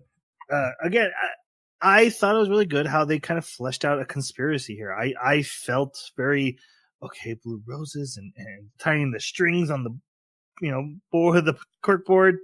I liked it. Yeah. Anyway, back, she goes to the clock tower to investigate. She's attacked by the Phantom, who is Carl. Hagi shows up and helps. Who is Carl? I love that. Well, there was no mystery when you saw him because he was literally just walking out in the courtyard with the headmistress, and then here he is in the same blue robe. Right, but the anime does not present it as a known fact. It right, and Saya doesn't put two and two together either, or Hagi. But like the moment you see him, it's like, oh, hey, Carl. Hey, Carl. The important, again, in this fight, they fight and he runs away. But the important thing is, in this fight, he recognizes Saya and he's like, "Oh my god, it's Saya! I win! I found Saya! I'm so excited!" And he runs away, leaving the blue rose. Yeah, because he holds his own against Hagi. Mm-hmm. He even catches his knife in his teeth and grins as he's looking at him like, ha ha ha. With those big beady eyes. Yes. They make it look like he got hit in the face, and then he comes back and he's got it in his teeth like, nah, I got it. Yes, he's awesome. So on Kai and Riku's adventure, they meet a bunch of orphan kids. I really hated this whole arc with Kai and Riku. And one of them is a young girl named Mui. Mm-hmm. Who is missing a leg because her brother stepped on a dud missile that exploded and killed her brother and took her leg. And they befriend these kids. Kai plays baseball with them, and Riku, really he gets a crush on this girl. So I know you didn't like it, Jeremy, but this I think this was meant for more, world building establishment and also convenience for bringing these kids up later and pulling at the viewers' heartstrings. That one. Again, I feel like, hey, here's characters we're going to rip away from you and make you hurt. Yeah. Especially, and one of them doesn't even have a leg. Like, you really feel bad for these characters. Yeah. Tragedy everywhere. Yes. Yeah, that's what it was for me. Is as soon as I saw that she had a crutch and was missing a leg, I was like, oh, they're going to kill her. Yeah, you were 100% doomed. You walked into the wrong anime. You're doomed. And or hobbled into the wrong anime. Exactly, yes. This feels so... Let's not make fun of war children veterans. Bad, Jason. Bad. Yeah, it just seemed very convenient and like a little bit contrived to just force this relationship to just appear. Like, I mean, the relationship was fine, but just like force the characters to run into each other here and then follow that thread and have that thread immediately, work its way back into that. I can see it. It works, but I was like, I don't know. I didn't like it. Not my favorite part. So we basically get a episode of Riku and this girl. We find out they both are hearing the cry of something. They get up and just like in Japan, Ajano is there and he's watching them and he's like, oh no, we're watching the girl, but look at that boy. I bet he hears the same thing. That's interesting. So it was artificial, right? They were able to play it on their loudspeakers in the van. Mm-hmm. Yeah, because they had like a 3-dimensional graph that was running and then they turned it off. The girl asked Riku for money eventually, and she's like, okay, what for? She's like, well, I want to buy a metal detector for my family who's working the crops. I thought he was going to send her to piano school. I was like, yeah, makes sense, dude, you got 10 million. Just give her like 50,000, go to piano school. You're set. I'm a little confused why she's in the orphanage if her parents are still alive, because her father gets hurt, which starts kind of this whole I gotta go help my family thing. I also was but also she's on her way to a French school for the corporation wants to pay her way to the French school, but also her family's got like 3 or 4 other kids, and I think she's probably in the orphanage because she's handicapped. And the family probably can't take care of her and do their daily things to survive. So they probably sent her there to be taken care of.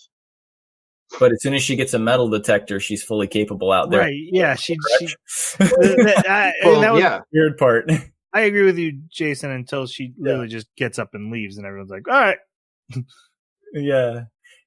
But yeah, so he gives her the metal detector and some money, and then the orphanage yells at him like, "How dare you? She's gonna go look for bombs!" And then he gets there, she's like, "Yeah, I'm looking for bombs. This is great. No one's gonna blow up from bombs." I didn't learn. And he was like, "I don't know if I did the right thing here."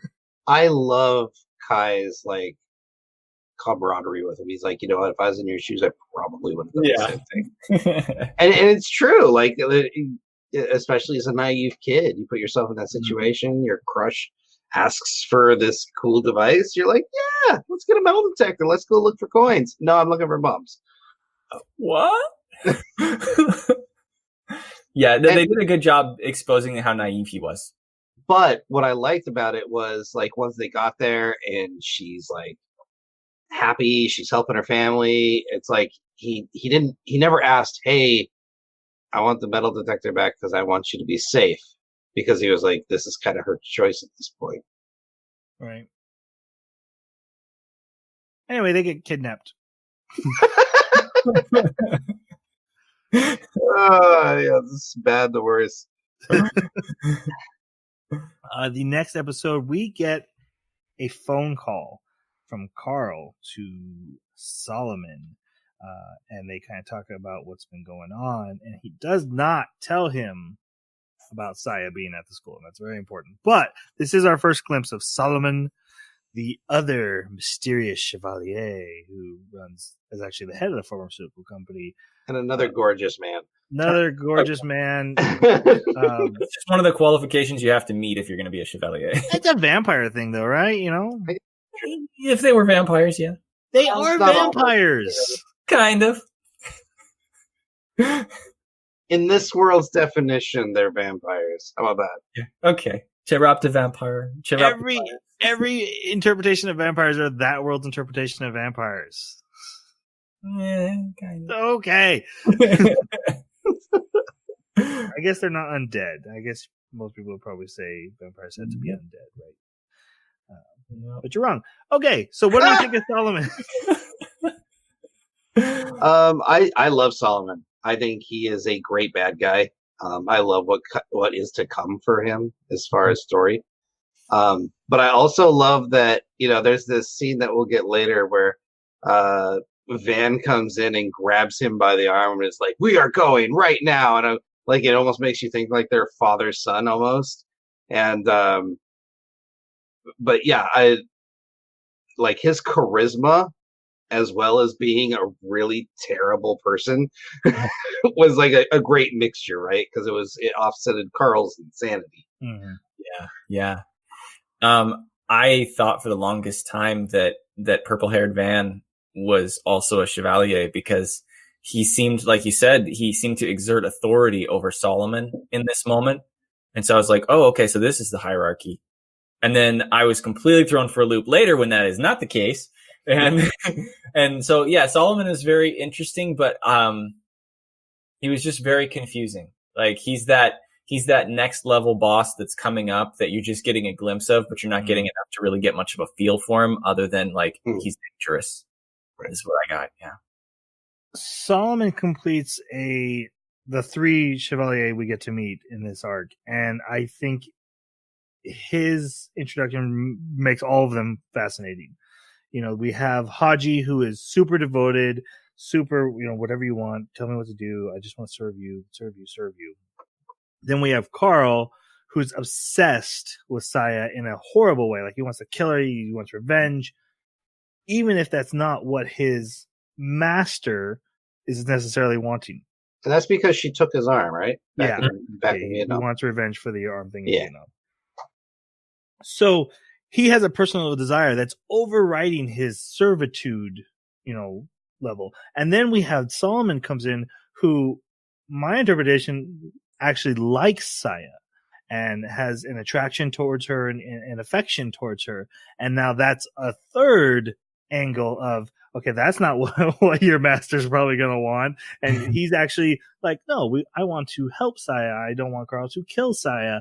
And he's using like, oh no, we have to do what master says. We have to do what we're told, but it's very much serving his personal interest. And I love that what is Hagi doing then, right? Is Hagi also doing his personal interest, and it just happens to be 100% servitude? Well, and also they make reference to another level boss, Big Brother. Big Brother. Yeah. Yeah. After running around on the Wikipedia a little bit, I heard theories that it has something to do with the way that Carl was turned into a Chevalier, that it was different than the way the other ones were, and it might contribute to his instability. I don't know how true that is. They certainly don't touch on it in this season, but I like the idea that maybe Carl is the effect of a botched transformation. That's kind of cool. Okay. So Saya does some more investigating. She goes into the Rose Garden, which was this actually going to remind of Resident Evil, which has been big because of Resident Evil 2. Of like, oh, we got in from the back way. Oh, now that we know we can just go in through that door over there. We can always access this. But she finds. Oh, go ahead. I love like they have a couple like high shots of this church, and like the path has been destroyed. But like where the cliffs are, like they both meet at the building. So like if you just grab the edge of the building with your hands, you could just step over this like little chasm. It's like it's that off limits, huh? Yeah. There's this thing where Hagi has to like, she's like, I need to get over there, and he jumps with her, and I was like, I think you can do that. Yeah, I thought the exact same thing. Like, you should be able to do that too. Yeah. They find this building covered in blue roses, which leads to a cellar. And in the cellar, they find a shipping container with a number on it. And then 722 something. Yeah. Got some sevens in there. Did I write it down? I did not write it down. She calls David later about it, and he's like, "Oh, I know what that is. That's a big deal. We need to get to that school." And we find out that there's a dance that's going to be held because Akamura is talking to the Noodle Man. This is a guy who works for the wine company or the shipping company. No, he was he was a middleman hired by Singflesh. By Singflesh to basically just buy the wine and then ship it to them. And for some reason, he's like, "Look, you're a journalist. You should write about these noodles we're eating. They're so freaking good. They're so good."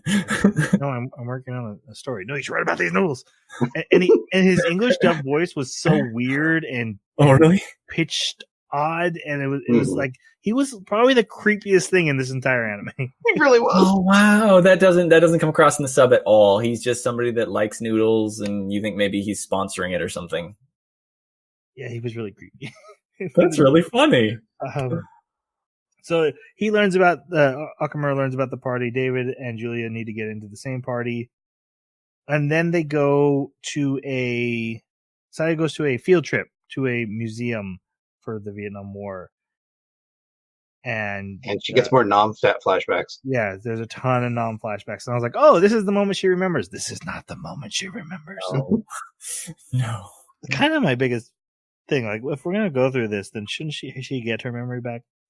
She basically has a freak out though, and this leads her, and she ends up in an alleyway where Carl attacks her again, and nothing comes of it. They fight. He overpowers them. They start to win. He runs away. No, he stops because she doesn't remember. She doesn't remember him. He's really pissed off about that. Mm-hmm. And then we come to party time. There's a big party. Everyone goes to the party. Everyone goes to the party. David and Julia. Julia shows up a lot. Julia goes to the party. See, this is why she has that name. I love the fact that Julia flaunts. She flaunts, and she tries to get David's attention. She's like, "Hey, what do you think? What do you think? I look pretty good, don't I?" And David's like, "I don't care. I'm busy." Do they have a previous relationship? And he's like, "You're my ex. I don't want to deal with you." And she's like, "Let's get it back together." Or is she just really flirty and likes him? I got the impression of the second one. Yeah. Okay. I think one of my favorite things about this this party thing is we find out a couple things about Saya. One, she has no idea how to be social in a large environment. Two, she's not good at like hoity-toity, like prim and proper stuff. And three, which we already knew, she loves to eat. So here she is being a wallflower with like a drumstick. You want that chicken? I want that chicken. Do you want that chicken? I want that chicken. Oh my gosh. I thought that was hilarious that everyone's being like, they're at a ball and like everything's so pretty. And here she is just munching down. I love the details. So David and Julia come in and she goes up to them and like puts down the drumstick and then it's like holding her hand because she's covered in grease. David has to hand her his pocket square to wipe down. That was very, very good detail because those things are very greasy. Yeah, she's just like, the food thing, they use it a lot as a joke and stuff, and it's very much that, Saya loves to eat. Is that the insatiable hunger of the vampire that it's referencing, do you think, or is it just a joke? I think she needs more calories than a person because she's a monster. Yes, I agree. Okay. Mm-hmm.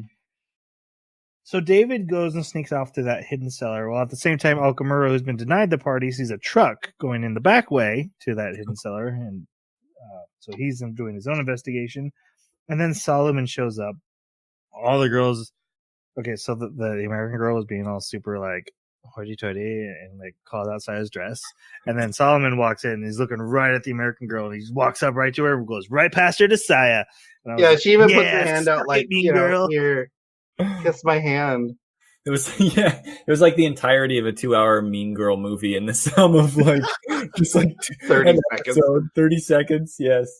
So, but he doesn't know who Saya is when this happens. I thought he did, and he does not. So he's just dancing with this random girl because she didn't pay attention to him.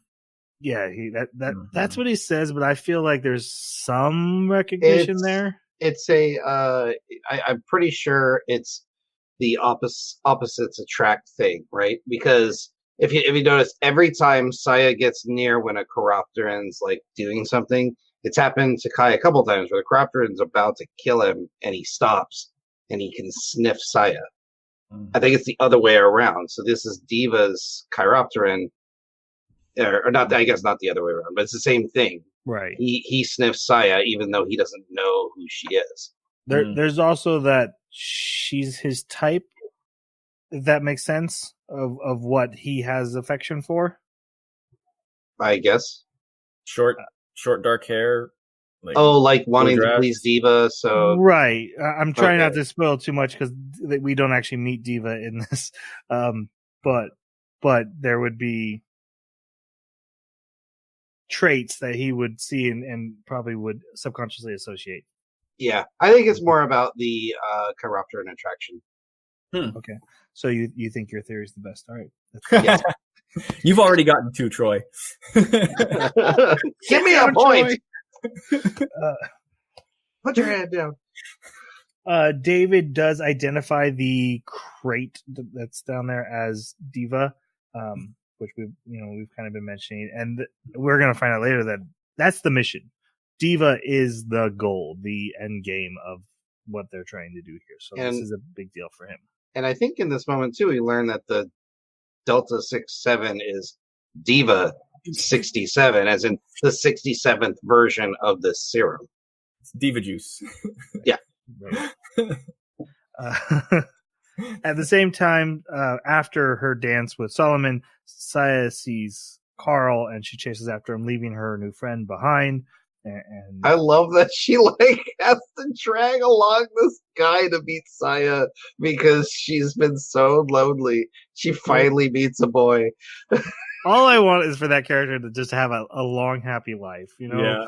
She's so earnest and like, I just want to be a wife. I just want love and happiness. I'm not going to get married multiple times like my dad. Like, oh my gosh, girl, there's so much more horrible stuff going on, but I care about you. I think what was probably the funniest part to me is that the guy's still stuck around when we see Min again later. He's still standing there with a plate of food, eating food, offering food to her, and she's like, "No, I don't want any food. I don't want My friend ran away. Yeah, I really wanted to brag about you, and she didn't stay to hear." So meanwhile, in events that actually matter, it seems like David gets caught with his snooping, but it's actually Okamura who's like hiding right next to him. I forgot about this scene. It was a little intense to watch it. It's like, oh man, here we go. We're going to have a shootout. And then no, he didn't see David. He saw Okamura. Well, then right after David steps out and starts shooting at the truck, which is leaving anyway, and Carl comes in and blocks it. And so a big fight breaks out. Saya and Hagi battle Carl. Mostly Hagi. Saya doesn't do too well, and he realizes like, oh my gosh, you're not even like fully awake. This is bull. Yeah, I loved that. And then he manages to escape. Now, did her eyes turn red willingly here? Yes. Yeah. So this is the first time she's able to like turn it on, by will instead of like something terrible happening or drinking blood. I thought she turned it on in the hour too, but. She may have, but you're right. Like it's not it's not as effective as when she drinks the Hagi juice. But yeah, she is kind of figuring out how to get into that zombie or vampire slayer mode. Yeah, get her mojo on. Yeah, and so they immediately have to leave the school and drive away from and go after this truck, which leaves poor. Oh Min. gosh, she comes out in front of Min. That was awesome. In the borrowed dress, just completely torn up, and Saya's completely torn up, like bloodied, and she's like healing in front of her, like, and she doesn't even say anything to her because it's like, what do you say at this point? Right? Like, yeah, this conversation is going to take way too long, and I gotta go. No. But remember, we had so much fun talking that night, gossiping. Yeah, don't mind the sword. Bye. Like I said. Someone pointed out, I'm just happy Min didn't die. Yeah. So yeah, they drive away. Season 2. And Lewis is basically like, yeah, they went up river to a secret facility we know where it is. We can get there if we go on boat. So they get on a boat and they start going up the river and they meet up with a bunch of other soldiers. Red shirts. Yeah. I instantly thought Predator when I saw this group get on the boat. Yes. 100% agree. Yep. We get Clara, McCoy, Spencer, and Rogers. And they're all like, yeah, we kill chiropteran for a living. This is the best. We're the best at what we do. And they all have like these fancy little red bullets that they hold up. They're like, yeah, see, I'm going to shoot them with this. Or maybe it's their ID. I don't know. Yeah. So the red shield, if you notice, everyone has red something. Julia's got her earrings. David has something he holds somewhere. I think it's like a cross or something. That is important. You have to have that to join Red Shield. And 3 of these guys have different types of red bullets. Yeah, right. Like we ran out of ideas. Just give them all a bullet. These guys come on. They're like, yeah, we're the best at killing chiropteran, which is not possible because only Scion can kill them. But they're like, yeah, is that little kid there not going to be able to handle what's going on? And like, yeah, she got it. So I was like, yeah, I totally got it. She did not got it. This is right. Kai wakes up. They've been jailed, and he managed to break out of his cell by overpowering 2 pharmaceutical scientists, which is not crazy for a hoodlum who's actually good at fighting. If you think about it, Jason. I'll suspend my disbelief for a little bit. It's just 2 nerd scientists, even though it's kind of weird. They're like, aren't we just like pharmaceuticalists? Why are we imprisoning these children? Are we the baddies? Right? Why is our insignia across the skull? Exactly.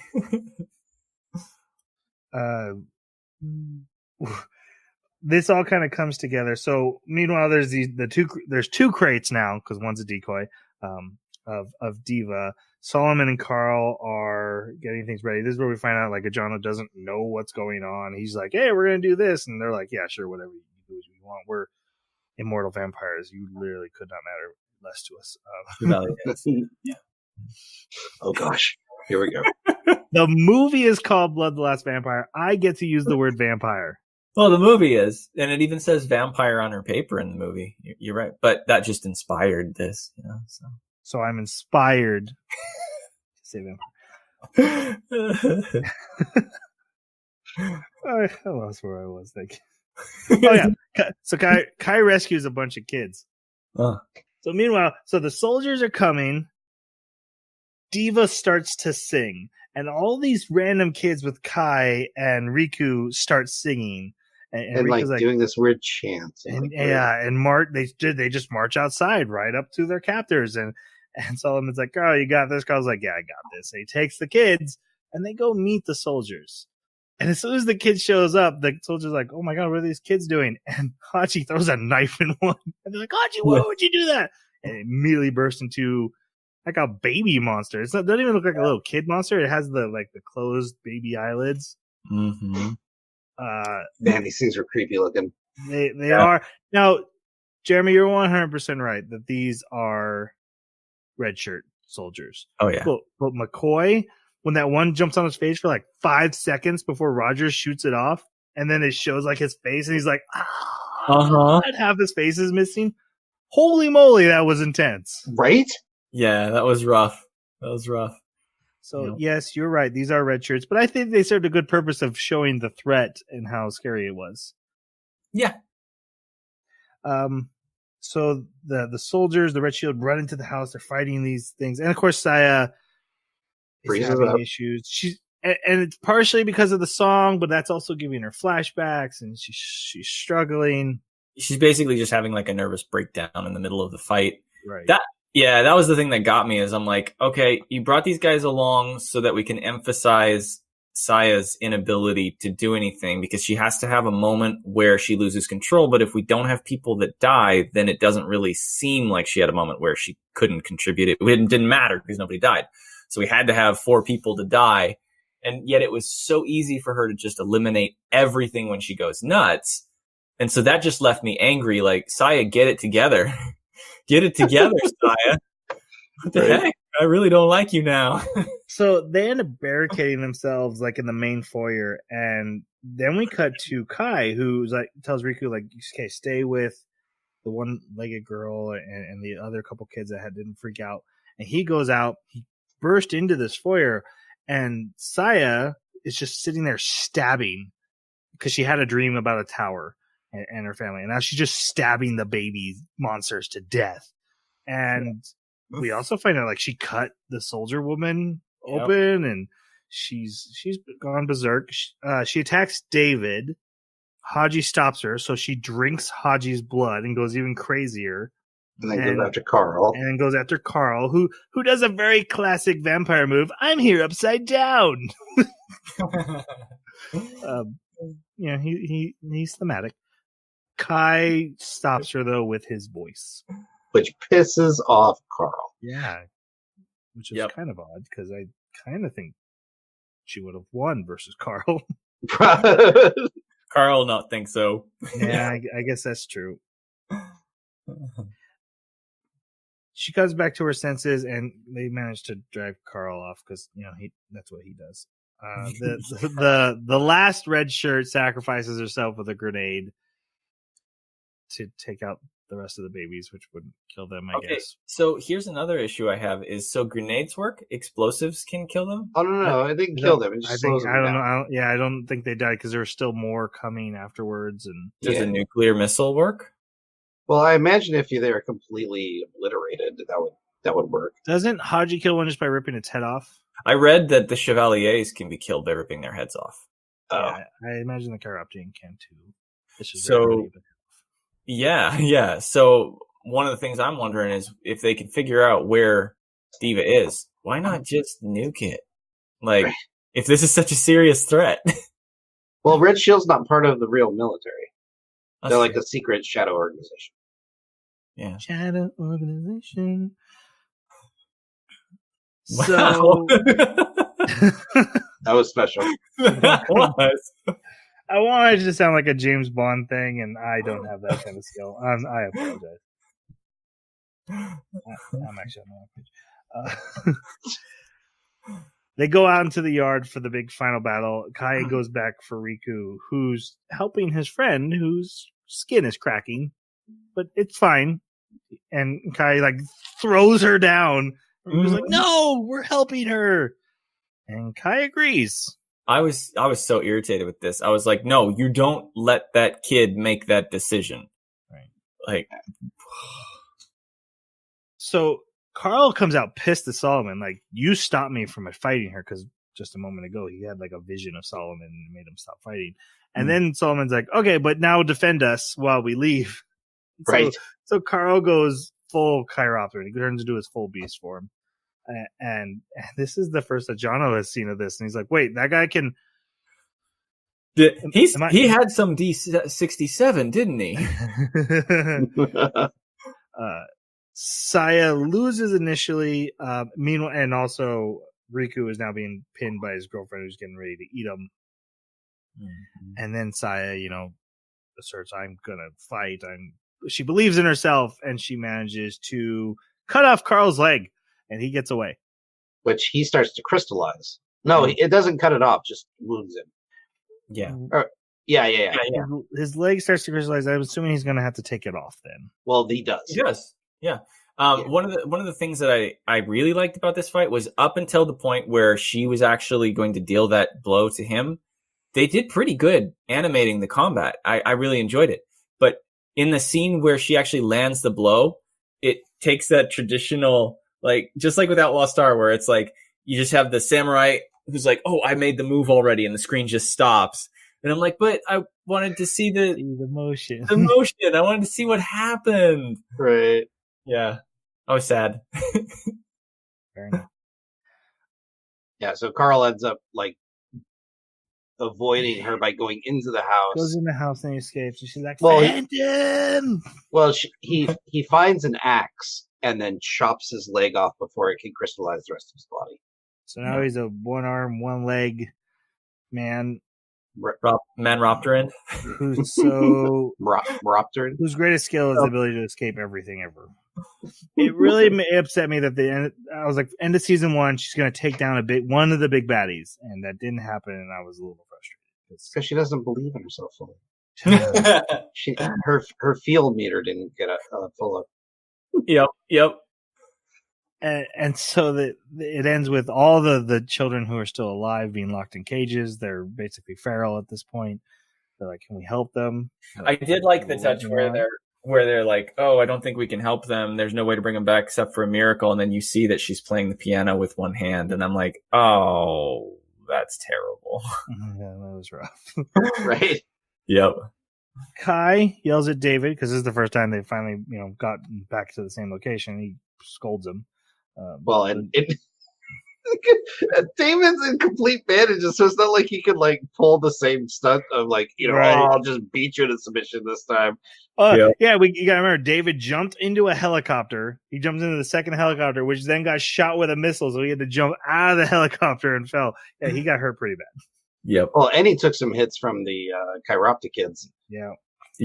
Oh, good name. I like that. I like that too. But then the family is reunited. We see Riku and Saya and Kai all back together, and that's how the season ends. Thoughts on this ending? Any more? I think if I was watching it when it first aired and I didn't know that there was more coming, I would have been pissed. Yeah, because this leaves so many doors open, so many loose ends. But because I've not only seen it, but I know that there's more coming up, I actually really, really enjoyed this ending. And now that I'm looking at it retrospectively, Jeremy's right. It is just tragedy. Oh, nice little glimmer. Nope. I was wrong. I set that up to bring tragedy. Yep. It was pretty dark, but I think it sets it up nicely for the rest of the series. Basically, if you're a character in this anime with hope or innocence in your heart, you're just You're dead. gone. You're done. Unless you're worse than death. Yeah. Sometimes I I actually really like that in an anime. Maybe it's a bit morbid, but sometimes I really like that. I think the only reason I didn't like it too much was just because she was ineffectual so much. But as far as the way the ending goes, like I said, I watched like the next 2 episodes in the next season, and it kind of tries to reset things. It goes back to like, hey, everybody's kind of getting along. We're going to have some relaxed moments and stuff. And so seeing where this takes off, I was expecting, okay, things are going to go absolutely nuts now. Things are going to go crazy. And yeah, I know it's not really fair that I've actually seen the next 2 episodes, and I now I can't separate that from my mind as like I know that that's the exact next step.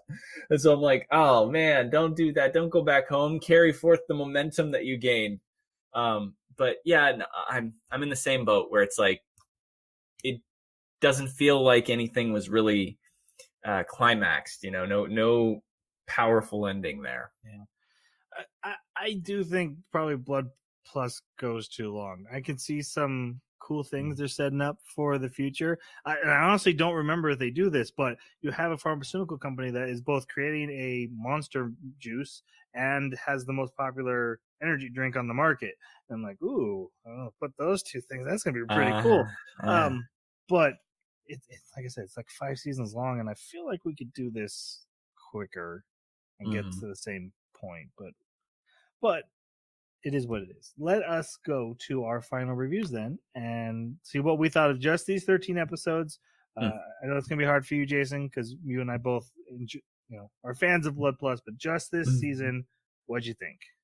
I have some decent criticisms for it, especially looking at it with a critical eye.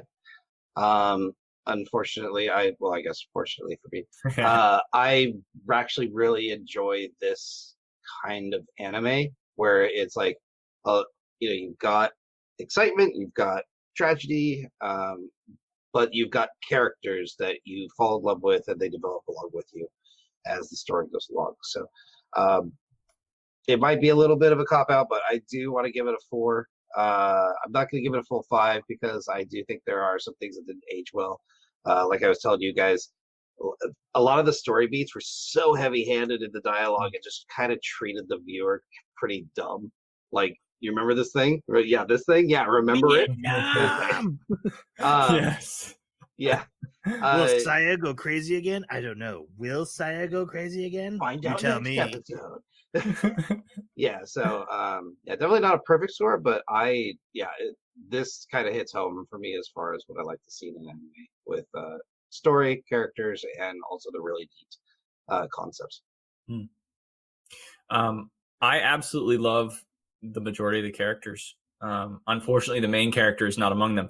And that has a huge impact on me. I also love the concept that this anime has, how they've, like you say, Troy, it is like they're trying to pull some kind of vampire thing, but at the same time, they've made it their own. It is sufficiently different from any kind of traditional vampire story and vampire powers that I'm interested in the story they have to tell. It feels new. It feels different.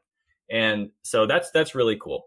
But because I can't really connect to that main character and I'm not too happy with the ending, and there was a lot of, and this could be partially on me just because of seeing enough anime, reading enough stories that I can see some of the tropes, but keeping in mind when it was made, maybe these tropes weren't as tropey then.